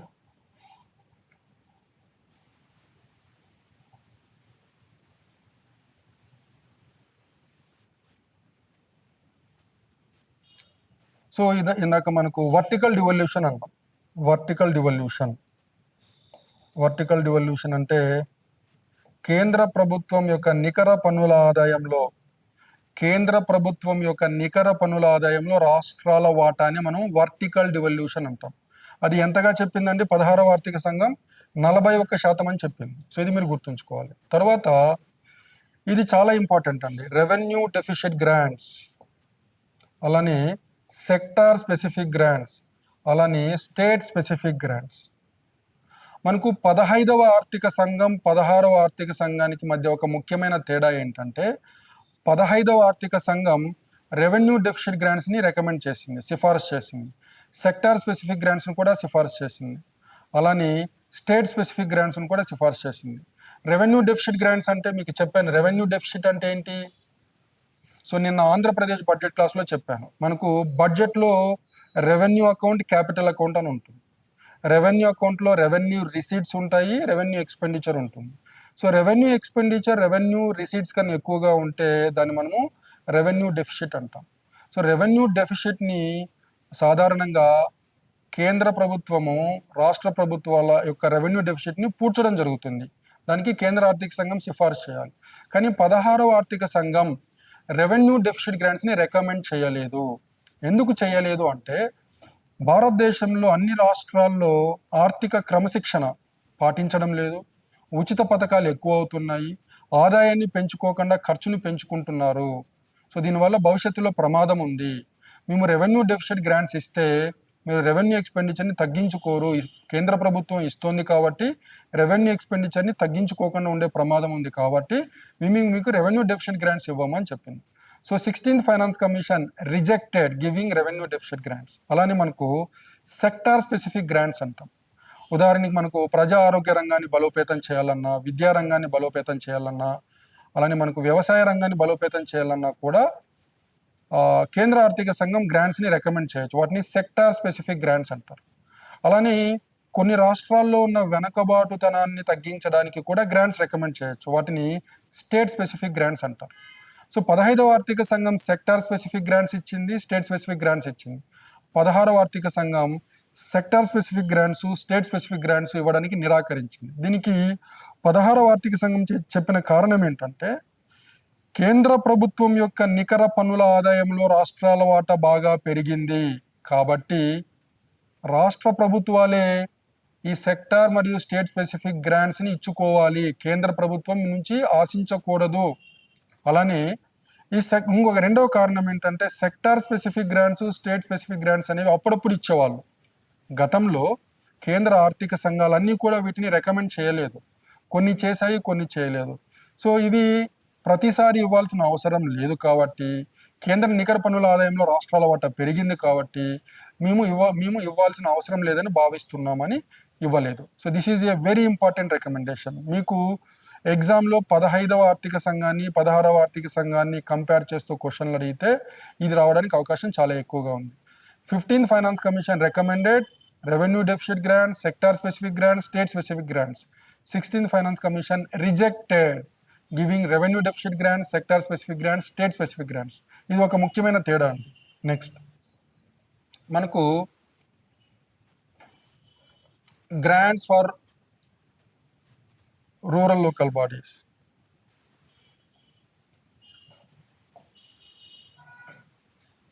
సో 5 సంవత్సరాల కాలానికి కేంద్ర ఆర్థిక సంఘం 28 రాష్ట్రాల్లో ఉన్న స్థానిక ప్రభుత్వాల కోసము గ్రాంట్ని రికమెండ్ చేసింది. సో ఈ 5 సంవత్సరాలకు గాను కేంద్ర ఆర్థిక సంఘం సిఫార్సు చేసిన మొత్తం గ్రాంట్ ఏంటంటే స్థానిక ప్రభుత్వాలకి రికమెండ్ చేసిన గ్రాంటు 7,91,493 crores. 2026-27 నుంచి 2030-31 మధ్య కాలంలో 5 సంవత్సరాల కాలానికి 28 రాష్ట్రాల్లో ఉన్న స్థానిక ప్రభుత్వాలకి మొత్తంగా ఇచ్చిన grant 7,91,493 crores. So the total grant which was recommended for the local bodies, rural and urban local bodies for 5-year period, 7,91,493 crores. అలానే మనకు ఇందులో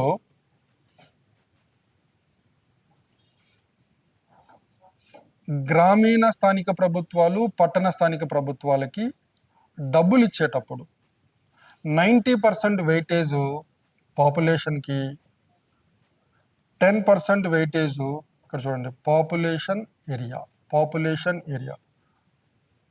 గ్రామీణ రూరల్ లోకల్ బాడీస్కి డబ్బులు ఇచ్చేటప్పుడు ఆ రూరల్ లోకల్ బాడీస్ గ్రామీణ ప్రాంతాల్లో ఉంటాయి కాబట్టి గ్రామీణ ప్రాంతాల్లో ఉన్న రూరల్ లోకల్ బాడీస్కి డబ్బులు ఇచ్చేటప్పుడు క్రైటీరియా ఏంటంటే జనాభా ఎంత ఉంది, విస్తీర్ణం ఎంత ఉంది, ఆ క్రైటీరియా ప్రకారం డబ్బులు ఇవ్వడం జరుగుతుంది. So 90% weightage to population. 2026 population అండి, మీరు 11 సెన్సస్ పాపులేషన్ అనుకోకూడదు. 2026 ప్రొజెక్షన్స్ ప్రకారం పాపులేషన్ ఎంత ఉందో దానికి 90% వెయిటేజ్ ఇవ్వాలి. అలానే ఏరియా విస్తీర్ణానికి 10% వెయిటేజ్ ఇస్తారు. అలానే పట్టణ ప్రాంతాల్లో లోకల్ బాడీ గ్రాంట్ ఇచ్చినప్పుడు 90% వెయిటేజ్ ఏమో అర్బన్ పాపులేషన్కి ఇస్తే 10% వెయిటేజ్ విస్తీర్ణానికి ఇవ్వట్లేదండి. విస్తీర్ణానికి ఇవ్వట్లేదు. Own source revenue of urban local bodies అంటే పట్టణ స్థానిక ప్రభుత్వాల యొక్క సొంత ఆదాయ వనరులు ఎంత ఉన్నాయో దానికి 10% వెయిటేజ్ ఇవ్వడం జరిగింది. ఓకే, సో గ్రామీణ ప్రాంతాల్లో లోకల్ బాడీ గ్రాంట్ ఇచ్చేటప్పుడు జనాభాకి 90% వెయిటేజ్ ఉంటుంది, విస్తీర్ణానికి 10% వెయిటేజ్ ఉంటుంది. జనాభా అంటే 2026 జనాభా 2026 జనాభా. అలానే పట్టణ ప్రాంతాల్లో అయితే పట్టణ జనాభాకి 90% వెయిటేజ్ ఇచ్చి పట్టణ స్థానిక ప్రభుత్వాల యొక్క సొంత ఆదాయ వనరులకు 10% వెయిటేజ్ ఇవ్వడం జరిగింది. దాని ప్రకారంగా డబ్బులు ఇస్తారు. అలానే ఇక్కడ 15వ ఆర్థిక సంఘం 16వ ఆర్థిక సంఘానికి మధ్య మరొక ముఖ్యమైన తేడా ఏంటంటే మనకు 5వ షెడ్యూల్ ప్రాంతాలు 6వ షెడ్యూల్ ప్రాంతాలు అంటాం. మనకు 5వ షెడ్యూల్ ప్రాంతాల్లో ఉన్న స్థానిక ప్రభుత్వాలు, మనకు 5వ షెడ్యూల్లో పంచాయతీరాజ్ సిస్టమ్ ఉందండి. పంచాయతీరాజ్ సిస్టమ్ ఉంది, పిఆర్ సిస్టమ్ ఉంది, అంటే జిల్లా పరిషత్, మండల పరిషత్, గ్రామ పంచాయత్. అలానే మనకు 6వ షెడ్యూల్ ప్రాంతాల్లో అటానమస్ కౌన్సిల్స్ అని ఉంటాయి. అంటే 5వ షెడ్యూల్లో ఉన్న స్థానిక ప్రభుత్వాలకి 6వ షెడ్యూల్లో ఉన్న స్థానిక ప్రభుత్వాలకి 16వ ఆర్థిక సంఘం లోకల్ బాడీ గ్రాంట్ రికమెండ్ చేయలేదు.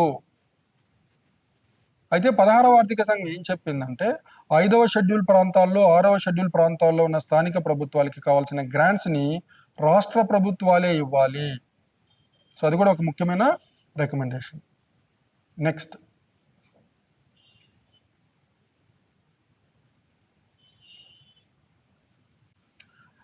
అయితే నేను మొత్తం గ్రాంట్ 7,91,493 crores అని చెప్పాను.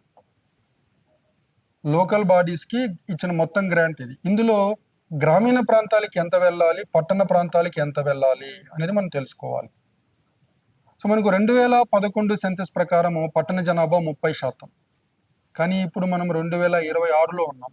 11 నుంచి 26 అంటే చాలా దాదాపు 16 సంవత్సరాలు గడిచింది. సో ప్రస్తుతం పట్టణ జనాభా 40%గా ఉందని భావించి స్థానిక ప్రభుత్వాలకి ఇచ్చే మొత్తం గ్రాంట్లో 60% గ్రామీణ ప్రాంతాలకి, 40% పట్టణ ప్రాంతాలకి. ఇది కూడా చాలా important recommendation. So total local body గ్రాంట్లో 60% రూరల్ ఏరియాస్కి, 40% అర్బన్ ఏరియాస్. ఎందుకు ఈ విధంగా ఇస్తున్నారంటే జనాభా నిష్పత్తిలో ఇవ్వడం జరుగుతుంది. అయితే ఇందులో మళ్ళీ గ్రామీణ ప్రాంతాల్లో ఉన్న గ్రామీణ స్థానిక ప్రభుత్వాలకి ఇచ్చే గ్రాంట్ని 2 రకాలుగా కేటగరైజ్ చేశారండి. 80% బేసిక్ గ్రాంట్ అంటాము, 20% ఏమో పర్ఫార్మెన్స్ గ్రాంట్. అంటే పనితీరును కనబరిస్తే ఇచ్చే డబ్బుల్ని పర్ఫార్మెన్స్ గ్రాంట్ అంటాం. సో రూరల్ లోకల్ బాడీస్కి ఇచ్చే మొత్తం గ్రాంట్లో 80% basic grant, 20% performance grant. Basic grant తీసుకోవాలన్నా కండిషన్స్ ఉన్నాయి, పర్ఫార్మెన్స్ గ్రాంట్ పొందాలన్నా కండిషన్స్ ఉన్నాయి. అవి నేను మీకు తర్వాత చెప్తాను. ఓకే, సో మనకు రూరల్ లోకల్ బాడీస్కి ఇచ్చే గ్రాంట్స్ని 2 రకాలుగా డివైడ్ చేశారు, బేసిక్ గ్రాంట్, పర్ఫార్మెన్స్ గ్రాంట్ అని. అలానే మనకు పట్టణ ప్రాంతాల్లో 4 రకాల గ్రాంట్స్ ఉన్నాయండి. Basic grant, performance grant, urban ఇన్ఫ్రాస్ట్రక్చర్కి సంబంధించిన గ్రాంట్లు, అర్బనైజేషన్కి సంబంధించిన గ్రాంట్లు. ఇలా మొత్తం 4 రకాలు ఉన్నాయి. సో రూరల్ ఏరియాస్లో రూరల్ లోకల్ బాడీస్కి ఇచ్చిన గ్రాంట్ 2 రకాలు, performance grant, basic grant. 80% basic grant, 20% performance grant. పట్టణ ప్రాంతాల్లో కూడా బేసిక్ గ్రాంటు, పర్ఫార్మెన్స్ గ్రాంట్ ఉంటుంది. 80% performance grant, 80% basic grant, 20% performance grant. వాటితో పాటు అదనంగా అర్బన్ ఇన్ఫ్రాస్ట్రక్చర్ గ్రాంట్స్ ఇచ్చారు, అర్బనైజేషన్ గ్రాంట్స్ కూడా ఇచ్చారు. ఇవి నేను మీకు తర్వాత వీడియోలో, అంటే ఇదే వీడియోలో కొంచెం ముందుకు వెళ్ళాక మీకు వివరంగా చెప్తాను. సో మీకు చెప్పాను 7,91,493 crores. అలానే మీకు ఈ గ్రామీణ ప్రాంతాల్లో జనాభాకి 90%, విస్తీర్ణానికి 10% వెయిటేజ్ ఇచ్చారు. పట్టణ ప్రాంతాల్లో అయితే జనాభాకి 90%, సొంత ఆదాయ వనరులకు 10% వెయిటేజ్ ఇవ్వడం జరిగింది. అలానే ఇందాక నేను చెప్పాను, 5th షెడ్యూల్ 6th షెడ్యూల్ ప్రాంతాల్లో ఉన్న స్థానిక ప్రభుత్వాలకి 16వ ఆర్థిక సంఘం ఎటువంటి గ్రాంట్లను రికమెండ్ చేయలేదు. నెక్స్ట్, ఇది మీకు చాలా ఇంట్రెస్టింగ్. నేను ఇందాక చెప్పానండి, గ్రామీణ ప్రాంతాల్లో బేసిక్ గ్రాంట్ 80% అని చెప్పాను. 80% బేసిక్ గ్రాంట్. గ్రామీణ ప్రాంతాల్లో ఉన్న స్థానిక ప్రభుత్వాలకి ఇచ్చే గ్రాంట్లో 80% బేసిక్ గ్రాంట్. ఈ 80% అంటే ఈ బేసిక్ గ్రాంట్ నీకు ఒక స్థానిక ప్రభుత్వానికి బేసిక్ గ్రాంట్, గ్రామీణ ప్రాంతాల్లో ఉన్న స్థానిక ప్రభుత్వాలకి బేసిక్ గ్రాంట్ ఇవ్వాలి అంటే 3 షరతులు ఉన్నాయి. మొదటి షరతు, ప్రతి రాష్ట్రం స్టేట్ ఫైనాన్స్ కమిషన్ని కాన్స్టిట్యూట్ చేయాలి, రాష్ట్ర ఆర్థిక సంఘాన్ని ఏర్పాటు చేయాలి. మొదటి కండిషన్. గ్రామీణ ప్రాంతాల్లో ఉన్న స్థానిక ప్రభుత్వాలకి బేసిక్ గ్రాంట్ ఇవ్వాలి అంటే మొదటి షరతు, ప్రతి రాష్ట్రంలో రాష్ట్ర ఆర్థిక సంఘాన్ని ఏర్పాటు చేయాలి. రెండవది, ఆ రాష్ట్ర ఆర్థిక సంఘం ఇచ్చిన నివేదికని 6 నెలల లోపు అమలు చేయాలి. రెండవ కండిషన్. మూడవ కండిషన్ ఏంటంటే, మనకు ఉదాహరణకి 2026-27 ఆర్థిక సంవత్సరంలో నువ్వు గ్రాంట్ అడుగుతున్నావు అంటే, గత సంవత్సరం 2025-26 సంవత్సరానికి సంబంధించి ప్రతి స్థానిక ప్రభుత్వం ప్రొవిజనల్ అకౌంట్స్ చూపించాలి. Provisional accounts. అలానే 2024-25 సంవత్సరానికి సంబంధించి ఆడిటెడ్ అకౌంట్స్ చూపించాలి.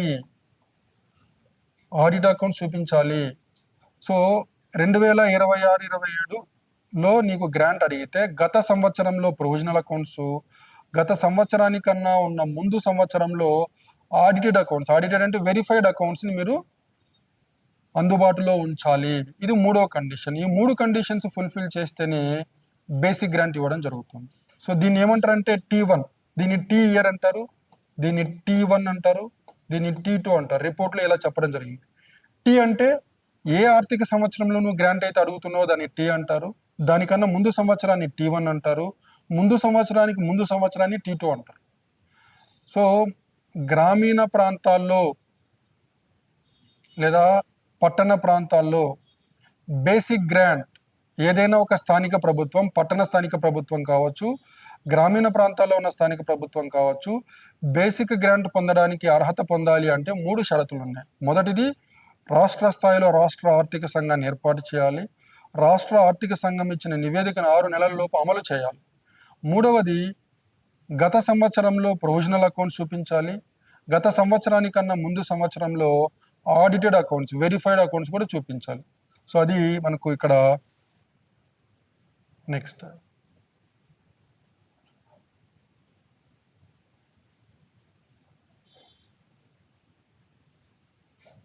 సో పట్టణ ప్రాంతాల్లోనూ మరియు గ్రామీణ ప్రాంతాల్లోనూ గ్రాంట్ని 2 రకాలని చెప్పాం. Basic grant 80%, performance grant 20%. మళ్ళీ ఈ పర్ఫార్మెన్స్ గ్రాంట్లో 2 ఉంటాయండి. Rural local body performance grant, state performance grant. So మీరు కన్ఫ్యూజ్ అవ్వకూడదండి. పర్ఫార్మెన్స్ గ్రాంట్, ఈ పర్ఫార్మెన్స్ గ్రాంట్లో లోకల్ బాడీ పర్ఫార్మెన్స్ గ్రాంట్ ఒకటి, స్టేట్ పర్ఫార్మెన్స్ గ్రాంట్ ఒకటి. అలానే మీకు అర్బన్ లోకల్ బాడీస్, ఇది rural local bodies. Urban local బాడీస్లో ఉన్న పర్ఫార్మెన్స్ గ్రాంట్ 2 రకాలు. Urban local body performance grant, state performance grant. State performance grant ఇది కొంచెం లోతుగా వెళ్ళదు. మనకు ప్రతి స్థానిక ప్రభుత్వానికి ఇచ్చే గ్రాంట్లో performance grant, basic grant. Basic grant 80%, performance grant 20%. ఈ పర్ఫార్మెన్స్ గ్రాంట్ని 2 రకాలుగా డివైడ్ చేశాడు. రూరల్లో, గ్రామీణ ప్రాంతాల్లో అయితేనేమో ఇక్కడ రాస్తాను చూడండి, రూరల్ లోకల్ బాడీస్లో performance grant, rural local bodies performance grant అని, అలానే స్టేట్ పర్ఫార్మెన్స్ గ్రాంట్ అని 2 రకాలు ఉంటుంది పర్ఫార్మెన్స్ గ్రాంట్. అలానే మీకు పట్టణ ప్రాంతాల్లో అనుకోండి, urban local body performance grant, అలానే స్టేట్ పర్ఫార్మెన్స్ గ్రాంట్. ఇలా 2 రకాలు ఉంటుంది పర్ఫార్మెన్స్ గ్రాంట్. అయితే పర్ఫార్మెన్స్ గ్రాంట్ పొందాలంటే కూడా కొన్ని షరతులు ఉన్నాయి. అంటే ఫర్ ఎగ్జాంపుల్ 2026-27లో ఏదైనా ఒక స్థానిక ప్రభుత్వం పర్ఫార్మెన్స్ గ్రాంట్ పొందాలి అంటే గత సంవత్సరంతో పోలిస్తే ఈ సంవత్సరంలో తన ఆదాయాన్ని పెంచుకొని చూపించాలి. అది మనం లోకల్ బాడీ పర్ఫార్మెన్స్ గ్రాంట్ అంటాం. రూరల్ ఏరియాస్లో అయితేనేమో rural local body performance grant, urban ఏరియాస్లో అయితేనేమో urban local body performance grant అంటాం. అలానే మనకు స్టేట్ పర్ఫార్మెన్స్ గ్రాంట్ కూడా ఉంది.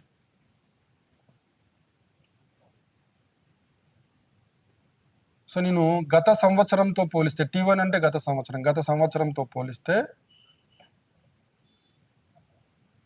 మనకు మీరు ఈ సంవత్సరంలో మీరు పర్ఫార్మెన్స్ గ్రాంట్ అడుగుతుంటే గత సంవత్సరంలో ఆదాయము గత సంవత్సరానికి ఉన్న ముందు సంవత్సరంతో పోల్చినట్లయితే 1.025 టైమ్స్ పెరగాలి.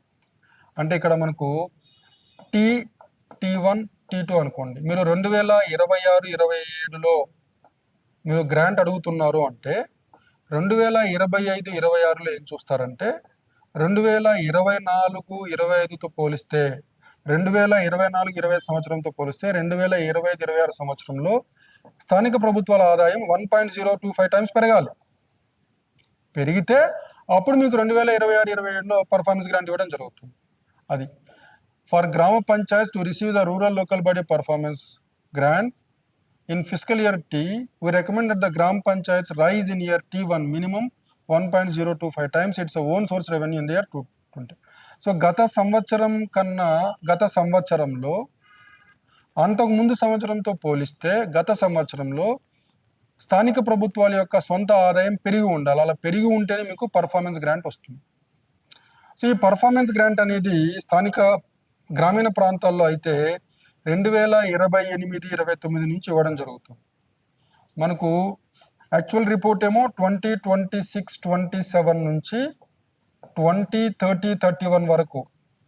కానీ rural local body performance grant first 2 సంవత్సరాలకి ఇవ్వరండి, 3వ సంవత్సరం నుంచి ఇస్తారు. ఇది మనం కొంచెం లోతుగా వెళ్తే కొంచెం డిఫికల్టీ ఉంటుంది. ఈ స్థాయిలో ప్రశ్నలు అడగకపోవచ్చు, కానీ ఒకవేళ అడిగితే మీరు ఇబ్బంది పడకూడదు కాబట్టి వివరంగా నేను చెప్తున్నాను. నెక్స్ట్ అలానే మనకు స్టేట్ పర్ఫార్మెన్స్ గ్రాంట్ అని కూడా అన్నాం. State performance grant. సో ఇది ఇవ్వాలి అంటే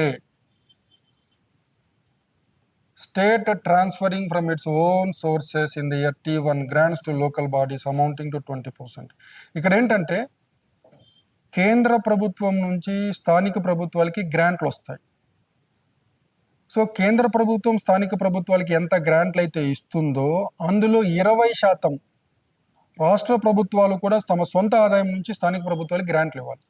అంటే ఈ కండిషన్ ఏంటంటే కేంద్ర ఆర్థిక సంఘం ఏం చెప్తోందంటే కేంద్ర ప్రభుత్వం స్థానిక ప్రభుత్వాలకి గ్రాంట్ ఇచ్చినప్పుడు రాష్ట్ర ప్రభుత్వాలు కూడా స్థానిక ప్రభుత్వాలకి గ్రాంట్లు ఇవ్వాలి. ఎంత ఇవ్వాలి? కేంద్ర ప్రభుత్వం 100 రూపాయలు ఇస్తే రాష్ట్ర ప్రభుత్వం కనీసం 20 రూపాయలు ఇవ్వాలి. ఇలా ఇచ్చినట్లయితేనే మీకు స్టేట్ పర్ఫార్మెన్స్ గ్రాంట్ ఇవ్వడం జరుగుతుంది అని కేంద్ర ఆర్థిక సంఘం సిఫార్సు చేయడం జరిగింది. నెక్స్ట్ మీకు అర్బనైజేషన్ ప్రీమియం అంటాం. అంటే భారతదేశంలో పట్టణ ప్రాంతాలకి చాలా ప్రాముఖ్యత ఉంది. విసే urban areas are the engines of economic growth. భారతదేశంలో కేంద్ర రాష్ట్ర ప్రభుత్వాలకి వచ్చే ఆదాయంలో అత్యధిక ఆదాయం పట్టణ ప్రాంతాల నుంచి వస్తుంది. ఆర్థికాభివృద్ధి పట్టణ ప్రాంతాల్లో వస్తుంది. ఉపాధి కూడా పట్టణ ప్రాంతాల్లో ఎక్కువగా ఉంది. కాబట్టి భారతదేశంలో పట్టణీకరణను మరింత బలోపేతం చేయడానికి 16వ కేంద్ర ఆర్థిక సంఘం అర్బనైజేషన్ ప్రీమియం కింద 5 సంవత్సరాలకు గాను 10,000 కోట్లని సిఫార్సు చేయడం జరిగింది. అంటే దీని అర్థం ఏంటంటే పట్టణాల చుట్టూ ఉన్న గ్రామాలు పట్టణాల్లో భాగమైనప్పుడు వాటికి మౌలిక సదుపాయాలు సేవలు అందించడానికి రాష్ట్ర ప్రభుత్వాలని ప్రోత్సాహకాలు ఇవ్వడానికి దీన్ని రికమెండ్ చేయడం జరిగింది. కానీ దీనికి ఒక షరతు విధించారు. Urban transition, rural to urban ట్రాన్సిషన్కి సంబంధించి ప్రతి రాష్ట్ర ప్రభుత్వం విధానాన్ని తీసుకొచ్చిన తరువాతనే ఈ అర్బనైజేషన్ ప్రీమియం గ్రాంట్స్ ఇవ్వడం జరుగుతుంది. సో ఇది ఒక రకమైన రికమెండేషన్ అండి. అర్బనైజేషన్ ప్రీమియం గ్రాంట్ ఎందుకు ఇస్తారు అంటే పట్టణీకరణను ప్రోత్సహించడానికి ఇస్తారు. సో గ్రామీణ ప్రాంతాలు పట్టణ ప్రాంతాల్లో భాగమైనప్పుడు కొత్తగా పట్టణ ప్రాంతాల్లో భాగమైన గ్రామీణ ప్రాంతాలకి అదనంగా మౌలిక సదుపాయాలు సేవలు అందించడానికి ప్రోత్సాహకంగా ఈ గ్రాంట్స్ ఇవ్వడం జరిగింది. అర్బనైజేషన్ ప్రీమియం గ్రాంట్స్ అంటారు. ఎంత ఇచ్చారండి గ్రాంట్? అర్బనైజేషన్ ప్రీమియం గ్రాంట్ 10,000 కోట్లు. ఎన్ని సంవత్సరాలకి? 5 సంవత్సరాలకి. తర్వాత మనకు నెక్స్ట్ అర్బన్ ఇన్ఫ్రాస్ట్రక్చర్ గ్రాంట్ అని ఒకటి ఉందండి. 56,100 కోట్లు. 16వ ఆర్థిక సంఘం 5 సంవత్సరాలకి గాను 56,100 కోట్ల గ్రాంట్ని ఇచ్చింది. దీని ఏమంటారంటే urban infrastructure grant for urban local bodies. So మనకు అర్బన్ లోకల్ బాడీస్ అన్నిటికీ ఇవ్వరండి. 40 లక్షల జనాభా కన్నా తక్కువ ఉండి 10 లక్షల జనాభా కన్నా ఎక్కువ ఉన్న పట్టణ ప్రాంతాల్లో ఉన్న స్థానిక ప్రభుత్వాలకి ప్రతి రాష్ట్రం నుంచి 2 ఇస్తారు. From every state 2 cities will get money.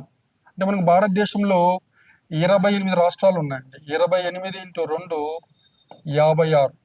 56 పట్టణాలకి ఈ స్పెషల్ ఇన్ఫ్రాస్ట్రక్చర్ కాంపోనెంట్ గ్రాంట్ ఇవ్వడం జరుగుతుంది. మొత్తం ఎంత? 56,100 కోట్లు.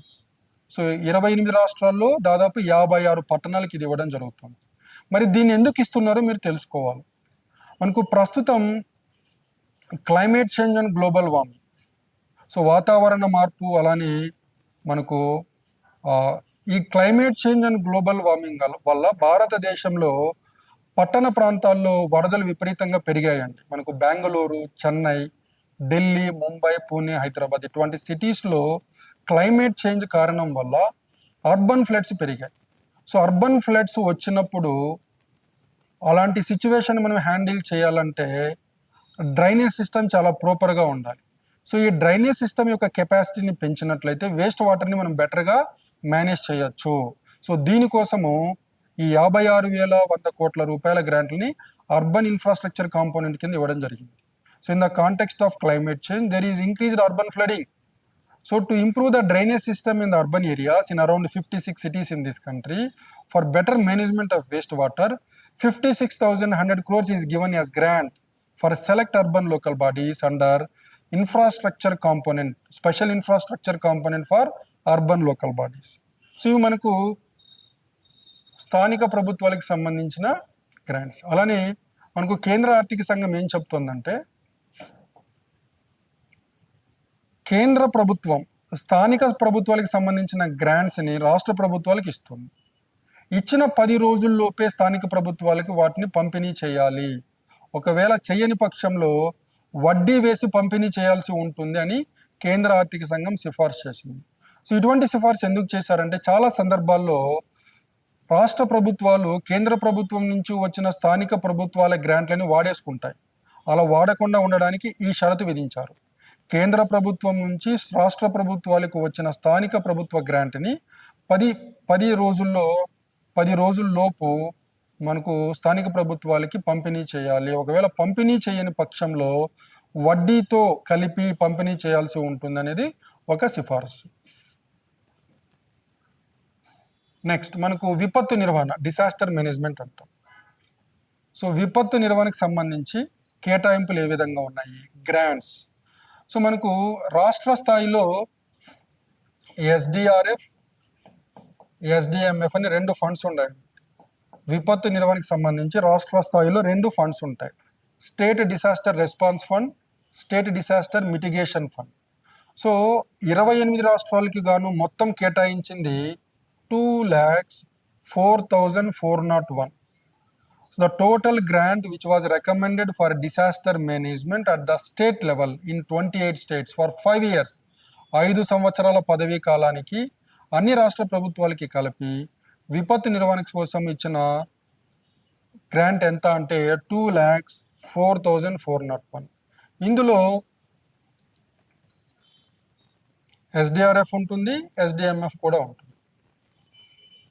ఇక్కడ చూడండి 80:20 రేషియోలో పంచుకోవాలండి. మనకు ఒక రాష్ట్రంలో ఉన్న మొత్తము డిసాస్టర్ మేనేజ్మెంట్ గ్రాంట్ 100 రూపాయలు అయితే 80 రూపాయలు SDRF, state disaster response fund, 20% state disaster mitigation fund. So ప్రతి రాష్ట్రంలో ఉన్న డిసాస్టర్ మేనేజ్మెంట్ గ్రాంట్లని ఎస్డిఆర్ఎఫ్కి 80% కేటాయిస్తే ఎస్డిఎంఎఫ్కి 20% కేటాయించడం జరుగుతుంది. State disaster response fund, state disaster mitigation fund. అలా మనం చేసినట్లయితే ఎస్డిఆర్ఎఫ్కి 1,63,521 crores వెళ్తుంది.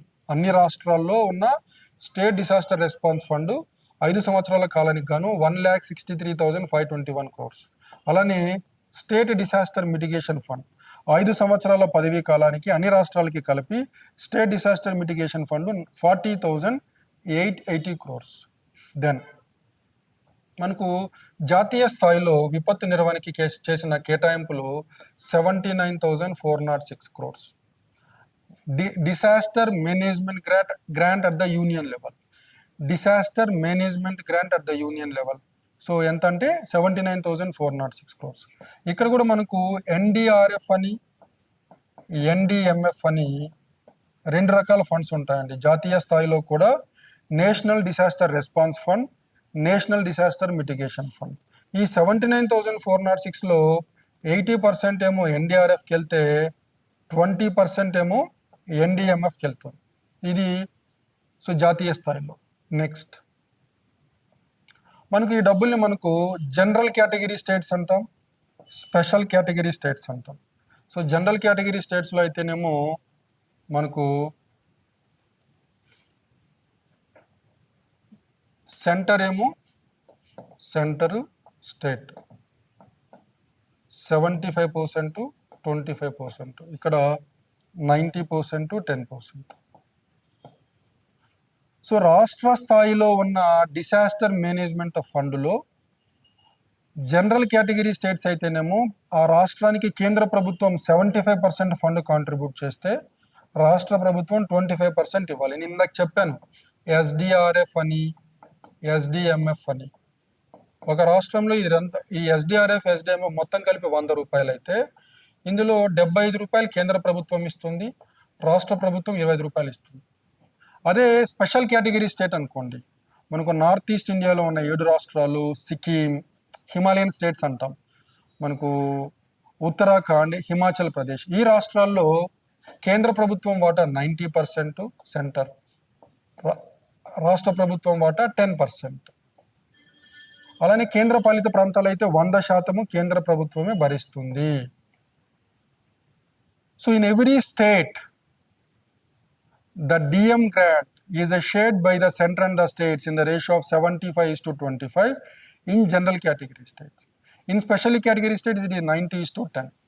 సో మనకు రాష్ట్ర స్థాయిలో ఉన్న డిసాస్టర్ మేనేజ్మెంట్ గ్రాంట్లో 75% కేంద్ర ప్రభుత్వం ఇస్తే రాష్ట్ర ప్రభుత్వం 25% కేటాయించాలి. ఇది ఎక్కడ జనరల్ కేటగిరీ స్టేట్స్లో. అదే స్పెషల్ కేటగిరీ స్టేట్స్లో అయితే కేంద్ర ప్రభుత్వం 90% ఇస్తుంది, కన్సర్న్ స్టేట్ గవర్నమెంట్ 10% కాంట్రిబ్యూట్ చేయాలి. కేంద్ర పాలిత ప్రాంతాలు మనకు భారతదేశంలో 8 ఉన్నాయి. సో కేంద్ర పాలిత ప్రాంతాల్లో డిసాస్టర్ మేనేజ్మెంట్కి సంబంధించిన గ్రాంట్లని 100% కేంద్ర ప్రభుత్వమే చెల్లిస్తుంది. ఇది కూడా చాలా ఇంపార్టెంట్ రికమెండేషన్. నెక్స్ట్ అలానే ఏదైనా ఒక రాష్ట్రంలో వచ్చిన విపత్తు విపరీతమైన విపత్తు అనుకోండి, if it is a disaster of very high severity, అప్పుడు రాష్ట్ర ప్రభుత్వాలు కేంద్ర ప్రభుత్వం నుంచి డబ్బులు అడగచ్చు. అలా డబ్బులు అడిగినప్పుడు ఒకవేళ ఏదైనా రాష్ట్ర ప్రభుత్వం 250 కోట్లు అడిగింది అనుకోండి, అప్పుడు 10% స్టేటే ఇవ్వాలి ఈ 250 crores. అలానే ఒకవేళ 500 కోట్లు అడిగింది అనుకోండి, ఆ స్టేట్ 20% ఇవ్వాలి. 500 కోట్ల కన్నా ఎక్కువ అడిగితే ఇది 25% స్టేట్ ఇవ్వాలి. ఇలాంటి కండిషన్ ఎందుకు పెట్టారు అంటే, ఏదైనా ఒక రాష్ట్ర ప్రభుత్వము కేంద్ర ప్రభుత్వం దగ్గర నుంచి అనవసరంగా ఎక్కువ డబ్బులు విపత్తు నిర్వహణకు అడిగినప్పుడు రాష్ట్రాలు కూడా తమ వంతు వాటా ఇవ్వాలి అనే నియమం పెట్టినప్పుడు రాష్ట్రాలు అనవసరమైన డబ్బుల్ని అడగదు అనే ఉద్దేశంతో దీన్ని పెట్టడం జరిగింది. అలానే మనకు జాతీయ స్థాయిలో విపత్తుల చిట్టా ఉంటుందండి. అంటే కేంద్ర ప్రభుత్వం గుర్తించిన విపత్తుల లిస్టులో కొత్తగా 2ని చేర్చాలని 16వ ఆర్థిక సంఘం సూచించింది. Heat wave, lightning. ఇవి కూడా climate change and global warming కాంటెక్స్ట్లో మనకు హీట్ వేవ్స్ పెరుగుతున్నాయి, లైటనింగ్ కూడా పెరుగుతుంది, ఉరుములు మెరుపులు అంటాం. దీని ద్వారా కూడా చాలా ప్రాణ నష్టం జరుగుతుంది. సో వీటిని కేంద్ర స్థాయిలో విపత్తులుగా గుర్తించాలి అని 16వ ఆర్థిక సంఘం సిఫార్సులు చేయడం జరిగింది. Next, macro and fiscal macro economic స్టెబిలిటీకి సంబంధించి మనకు కేంద్ర ప్రభుత్వము రాష్ట్ర ప్రభుత్వం, సో ఇక్కడ చూడండి 3%. అన్ని రాష్ట్ర ప్రభుత్వాలు 2026-27 నుంచి 2030-31 మధ్యలో తమ ద్రవ్యలోటుని 3% పరిమితం చేయాలి. 3% పరిమితం చేయాలి. సో జిఎస్డిపిలో 3% పరిమితం చేయాలి, ఏది ద్రవ్యలోటుని. అదే కేంద్ర ప్రభుత్వం అయితే 2030-31 నాటికి ద్రవ్యలోటుని 3.5% తగ్గించుకోవాలి అని చెప్పడం జరిగింది.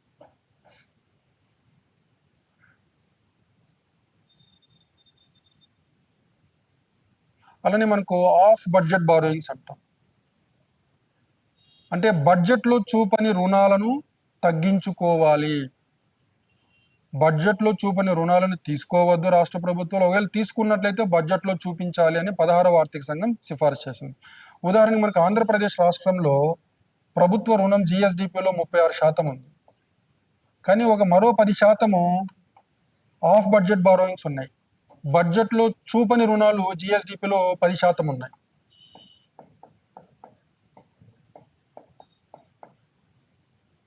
ఆంధ్రప్రదేశ్ రాష్ట్రంలో ప్రస్తుతం ప్రభుత్వ రుణం జిఎస్డిపిలో 36%. ఇది బడ్జెట్లో చూపించే అప్పులు. బడ్జెట్లో చూపించిన అప్పులు మరో 10% ఉన్నాయి, మొత్తంగా 46%. మనకు ఎఫ్ఆర్బిఎం చట్టం ఏం చెప్తుందంటే 20% ఉండాలని చెప్తోంది, కానీ ఎంత ఉంది? 46% ఉంది. సో ఈ మధ్య కాలంలో రాష్ట్ర ప్రభుత్వాలు రాష్ట్రంలో ఉన్న ప్రభుత్వ రంగ సంస్థలు తీసుకునే రుణాలకి రాష్ట్ర ప్రభుత్వం గ్యారంటీ ఇస్తుంది, రాష్ట్ర ప్రభుత్వం వడ్డీ కడుతుంది. ఈ రుణాలను బడ్జెట్లో చూపించట్లేదు. సో బడ్జెట్లో చూపించకపోవడం వల్ల ఆర్థిక క్రమశిక్షణ ఉల్లంఘనకు గురయ్యే ప్రమాదం ఉందని చెప్పి కేంద్ర ఆర్థిక సంఘం చాలా స్పష్టంగా చెప్పింది. అన్ని రాష్ట్ర ప్రభుత్వాలు ఆఫ్ బడ్జెట్ బారోయింగ్స్, బడ్జెట్లో చూపించిన రుణాలను తీసుకోకూడదు. ఒకవేళ తీసుకున్నట్లయితే బడ్జెట్లో చూపించాలి అని చెబుతూనే మనకు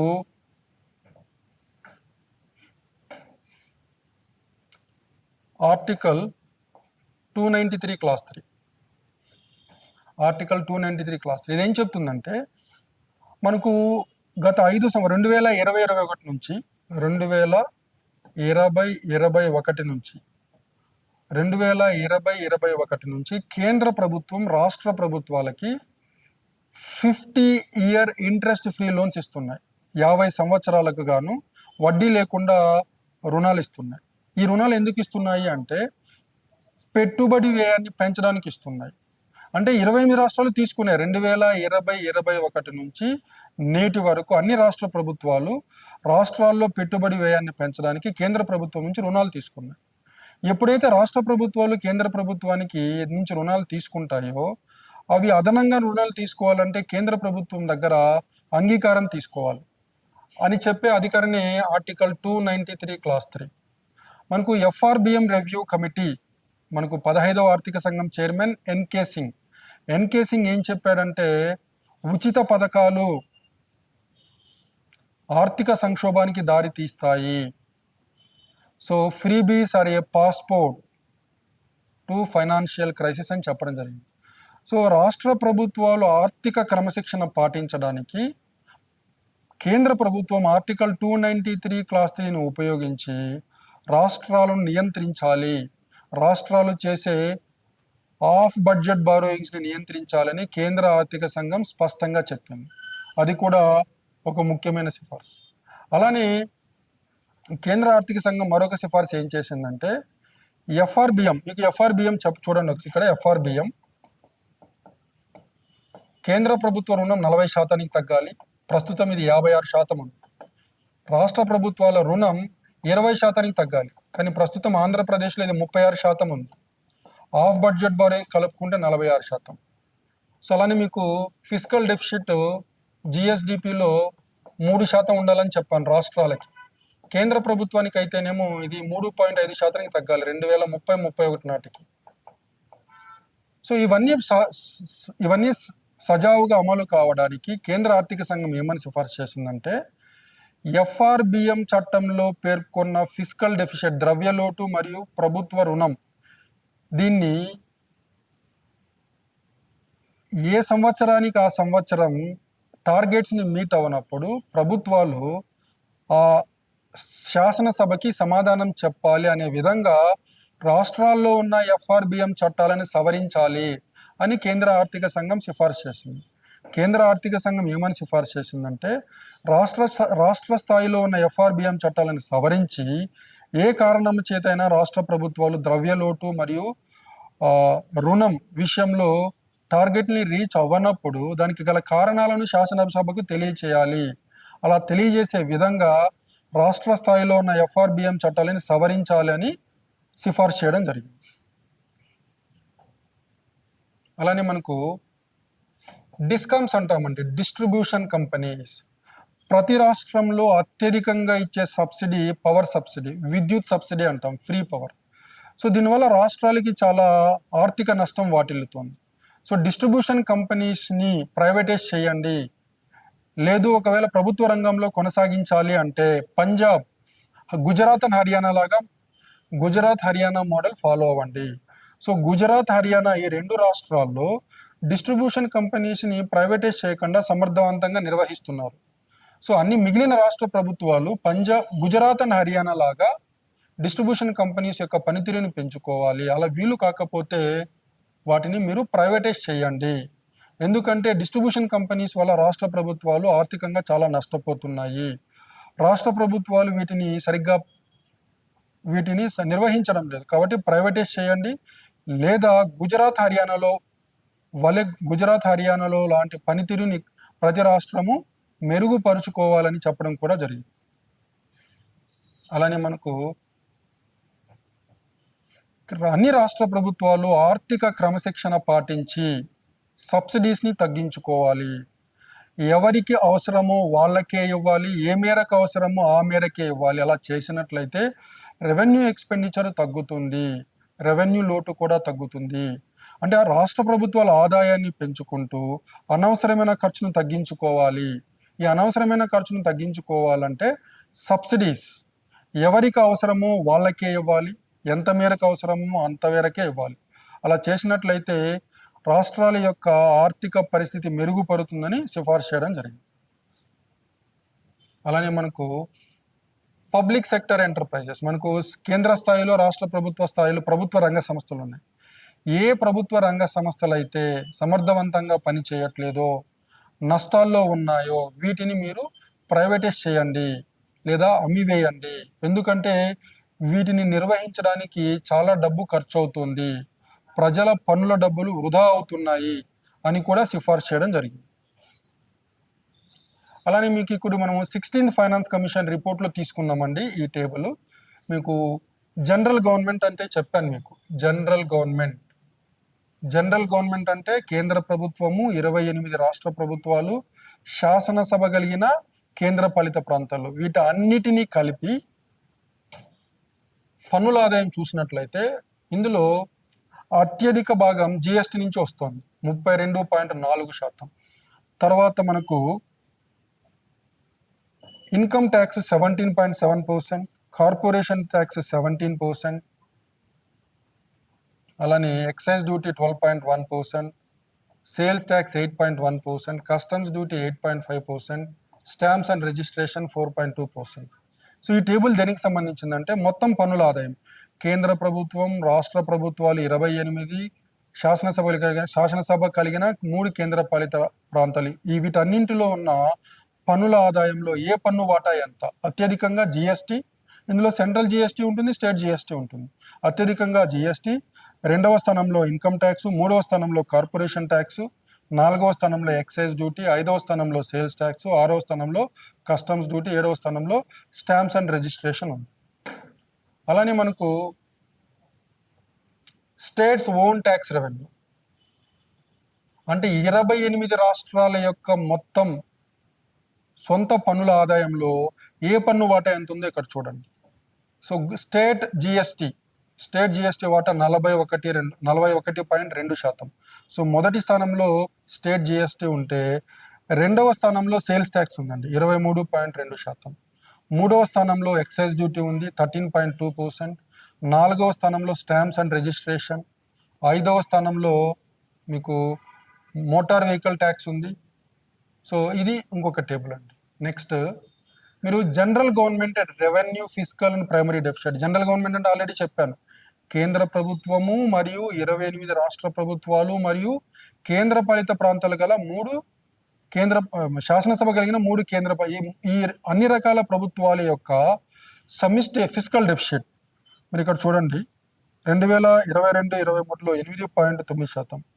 fiscal deficit of the general government జీడిపిలో 8.9%. Revenue deficit 4.2%. ప్రైమరీ డెఫిసిట్ ఏమో 3.8%.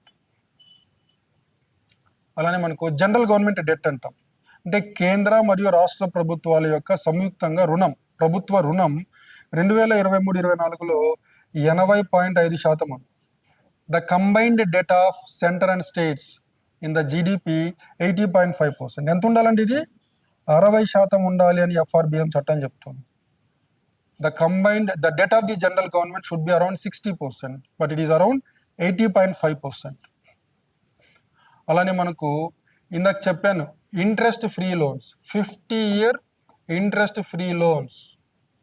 మనకి ఇక్కడ శశి అనే ఒక స్కీమ్ ఉందండి, వెరీ ఇంపార్టెంట్ స్కీమ్. 2020-21లో ప్రారంభమైంది. ఈ స్కీమ్ కింద రాష్ట్ర ప్రభుత్వాలు పెట్టుబడి వ్యయాన్ని పెంచడానికి కేంద్ర ప్రభుత్వం రాష్ట్ర ప్రభుత్వాలకి రుణాలు ఇస్తుంది. అవి మనకు 2020-21లో 12 crores ఇచ్చారు, తర్వాత 12,000 crores ఇచ్చారు, తర్వాత 14,000 crores, తర్వాత 81,000 crores, ఆ తర్వాత 1,10,000 crores, ఆ తర్వాత 1,50,000 crores. నెక్స్ట్ అలానే భారతదేశంలో ప్రజా ఆరోగ్య రంగం మీద రాష్ట్ర ప్రభుత్వాలు చేసే ఖర్చు చూడండి 2023-24లో 0.9%. ఇవి రాష్ట్ర ప్రభుత్వాలు. కేంద్ర ప్రభుత్వం 0.1 పెడుతుంది. అంటే మొత్తంగా 1% పెడుతున్నాం జీడిపిలో. భారతదేశంలో కేంద్ర రాష్ట్ర ప్రభుత్వాలు కలిపి ప్రజా ఆరోగ్య రంగం పైన పెట్టే ఖర్చు జీడిపిలో 1%. కానీ మనకు 3-4% పెట్టాలి అని మనకు నేషనల్ హెల్త్ పాలసీ చెప్తోంది. అలానే విద్య పైన అన్ని రాష్ట్ర ప్రభుత్వాలు 2.2 ఖర్చు పెడుతుంటే కేంద్ర ప్రభుత్వం 0.3 ఖర్చు పెడుతుంది. అంటే 2.5% పెడుతున్నాం. విద్య పైన కేంద్ర రాష్ట్ర ప్రభుత్వాలు పెట్టే ఖర్చు 2.5% ఆఫ్ జీడిపి. కానీ మనకు నేషనల్ ఎడ్యుకేషన్ పాలసీ 2020లో వచ్చిన నేషనల్ ఎడ్యుకేషన్ పాలసీ ఏం చెప్తుందంటే ఇది 6-8% ఉండాలి అని చెప్తుంది. కానీ చాలా తక్కువగా ఉంది, 2.5% ఉంది. నెక్స్ట్ ఇందాక నేను చెప్పాను లోకల్ బాడీ గ్రాంట్స్. రూరల్ ఏరియాస్లో లోకల్ బాడీ గ్రాంట్ 3 రకాలండి. Basic grant, rural local body performance grant, state performance grant. So ఇక్కడ rural local body performance grant ఎప్పటి నుంచి ఇస్తున్నామండి? 2028-29 నుంచి ఇస్తున్నాం. అలానే స్టేట్ పర్ఫార్మెన్స్ గ్రాంట్ 2027-28 నుంచి ఇస్తున్నాం. ఇది గుర్తుంచుకోవాలి. లోకల్ బాడీ గ్రాంట్స్లో బేసిక్ గ్రాంట్ ఏమో ఫస్ట్ ఇయర్ నుంచి ఇస్తున్నాం, 2026-27 నుంచి ఇస్తున్నాం. కానీ rural local body performance grant ఏమో 2028-29 నుంచి ఇస్తున్నాం. అలానే స్టేట్ పర్ఫార్మెన్స్ గ్రాంట్ ఏమో 2027-28 నుంచి ఇస్తున్నాం. సో ఇక్కడ నుంచి స్టార్ట్ అవుతుంది. State performance grant 27-28. అలానే rural local body performance grant ఇక్కడ నుంచి ఇస్తున్నాం, అంటే 2028-29. అలాగే మీరు పట్టణ ప్రాంతాలు చూస్తే బేసిక్ గ్రాంట్ ఏమో 2026-27 నుంచి ఇస్తున్నాము. Urban local body performance grant 2027-28 నుంచి ఇస్తున్నాము. అలానే స్టేట్ పర్ఫార్మెన్స్ గ్రాంట్ కూడా 2027-28 నుంచి ఇస్తున్నాము. స్పెషల్ ఇన్ఫ్రాస్ట్రక్చర్ కాంపోనెంట్ ఏమో ప్రతి సంవత్సరం ఇస్తున్నాం, 56,100 కోట్లు అని చెప్పాను. సో మొదటి సంవత్సరంలో 6,000 crores, తర్వాత 12,525 crores every year, total 56,100 crores. అలానే అర్బనైజేషన్ ప్రీమియం కింద ఇచ్చే గ్రాంట్స్ ప్రతి సంవత్సరం 2,000 కోట్లు, 2,000 crores into 5, 10,000 crores. Okay, so మొత్తం లోకల్ బాడీ గ్రాంట్స్ 7,91,493 crores. తర్వాత మనకు జాతీయ స్థాయిలో డిసాస్టర్ మేనేజ్మెంట్కి సంబంధించిన మొత్తం గ్రాంట్లు నేను 79,406 crores అని చెప్పాను. దీన్ని మీరు చూసినట్లయితే మొదటి సంవత్సరం 14,370, రెండవ సంవత్సరం 15,089 crores, మూడవ సంవత్సరం 15,843 crores, నాలుగవ సంవత్సరం 16,637 crores, ఐదవ సంవత్సరం 17,497. సో 5 సంవత్సరాల కాలానికి కలిపి 79,406 crores. అలానే ఏదైనా ఒక రాష్ట్ర ప్రభుత్వం తీవ్రమైన విపత్తు ఆ రాష్ట్రంలో వచ్చినప్పుడు కేంద్ర ప్రభుత్వం నుంచి సహాయాన్ని అడగవచ్చు. అలా అడిగేటప్పుడు ఏదైనా ఒక రాష్ట్ర ప్రభుత్వం 250 కోట్లు సపోర్ట్ కావాలని అడిగితే ఆ రాష్ట్రం 10% ఖర్చు పెట్టాలి. అలానే 251 నుంచి 500 కోట్లు అడిగితే ఆ రాష్ట్రం 20% నిధుల్ని కేటాయించాలి. 500 కోట్ల కన్నా ఎక్కువ డబ్బులు అడిగినట్లయితే ఆ రాష్ట్రం 25% నిధుల్ని సమకూర్చాలి అని కేంద్ర ఆర్థిక సంఘం సిఫార్సు చేయడం జరిగింది. అలానే మనకు ఫిస్కల్ డెఫిసిట్ చెప్పాను, ద్రవ్య లోటు 2026-27 నుంచి 2030-31 మధ్యలో రాష్ట్రాలకైతేనేమో 3% అండి, 3% దగ్గరే ఉండాలి. జిఎస్డిపిలో 3% ఉండాలి. ద్రవ్య లోటు రాష్ట్ర ప్రభుత్వాలకైతే జిఎస్డిపిలో 3% ఉండాలి. అదే కేంద్ర ప్రభుత్వానికి అయితే సో మొదటి సంవత్సరం 4.2, తర్వాత 4%, 3.8, 3.6, ఫైనల్గా 3.5 అవ్వాలి. కేంద్ర ప్రభుత్వం యొక్క ద్రవ్య లోటు 2030-31 నాటికి 3.5% చేరుకోవాలి. సో మొదటి సంవత్సరం 4.2, ప్రస్తుతం మనకు 4.3 ఉంటుందని అంచనా. 2026-27లో ద్రవ్యలోటు 4.3 ఉండవచ్చు అని కేంద్ర బడ్జెట్ అంచనా వేసింది. కానీ అది 4.2 ఉండాలని కేంద్ర ఆర్థిక సంఘం చెప్తోంది. రెండవ సంవత్సరంలో 2027-28 సెకండ్ ఇయర్లో 4% అవ్వాలి, థర్డ్ ఇయర్లో 3.8% అవ్వాలి, ఫోర్త్ ఇయర్లో 3.6 అవ్వాలి, ఫిఫ్త్ ఇయర్లో 3.5 అవ్వాలి. ఇది మనకు fiscal deficit. So that's it. So 16th report of the 16th finance commission. Report of the 16th finance commission of India very very very important. మీరు యూపీఎస్సికి ప్రిపేర్ అవుతున్నా, ఏపీపీఎస్సి గ్రూప్ 1కి ప్రిపేర్ అవుతున్నా, ఏపీపీఎస్సి గ్రూప్ 2కి prepare అవుతున్నా ఈ నివేదిక చాలా important. బహుశా నాకు తెలిసి ఈ రిపోర్ట్ని ఇంత క్షుణ్ణంగా వివరంగా ఎవరు చెప్పి ఉండరు. ఇది అతిశయోక్తి కాదు. సో ఈ రిపోర్ట్ని మొత్తం చదివాను, 364 పేజీల్లో చదివి ప్రతిదాన్ని అర్థం చేసుకొని మీకు చాలా లోతుగా ఈ రిపోర్ట్ని చెప్పడం జరిగింది. So my humble request is try to listen to this video fully and make use of this video for your exams. So thank you and all the best. So మనం మరొక వీడియోలో మనం ఏపీ ఎకనామిక్ సర్వే కానీ Indian economic సర్వేలో కానీ ఏదో ఒక chapter తీసుకొని మీకు ఒక వీడియో చేయడం జరుగుతుంది. So that's it about report of the 16th finance commission of India. Thank you and all the best.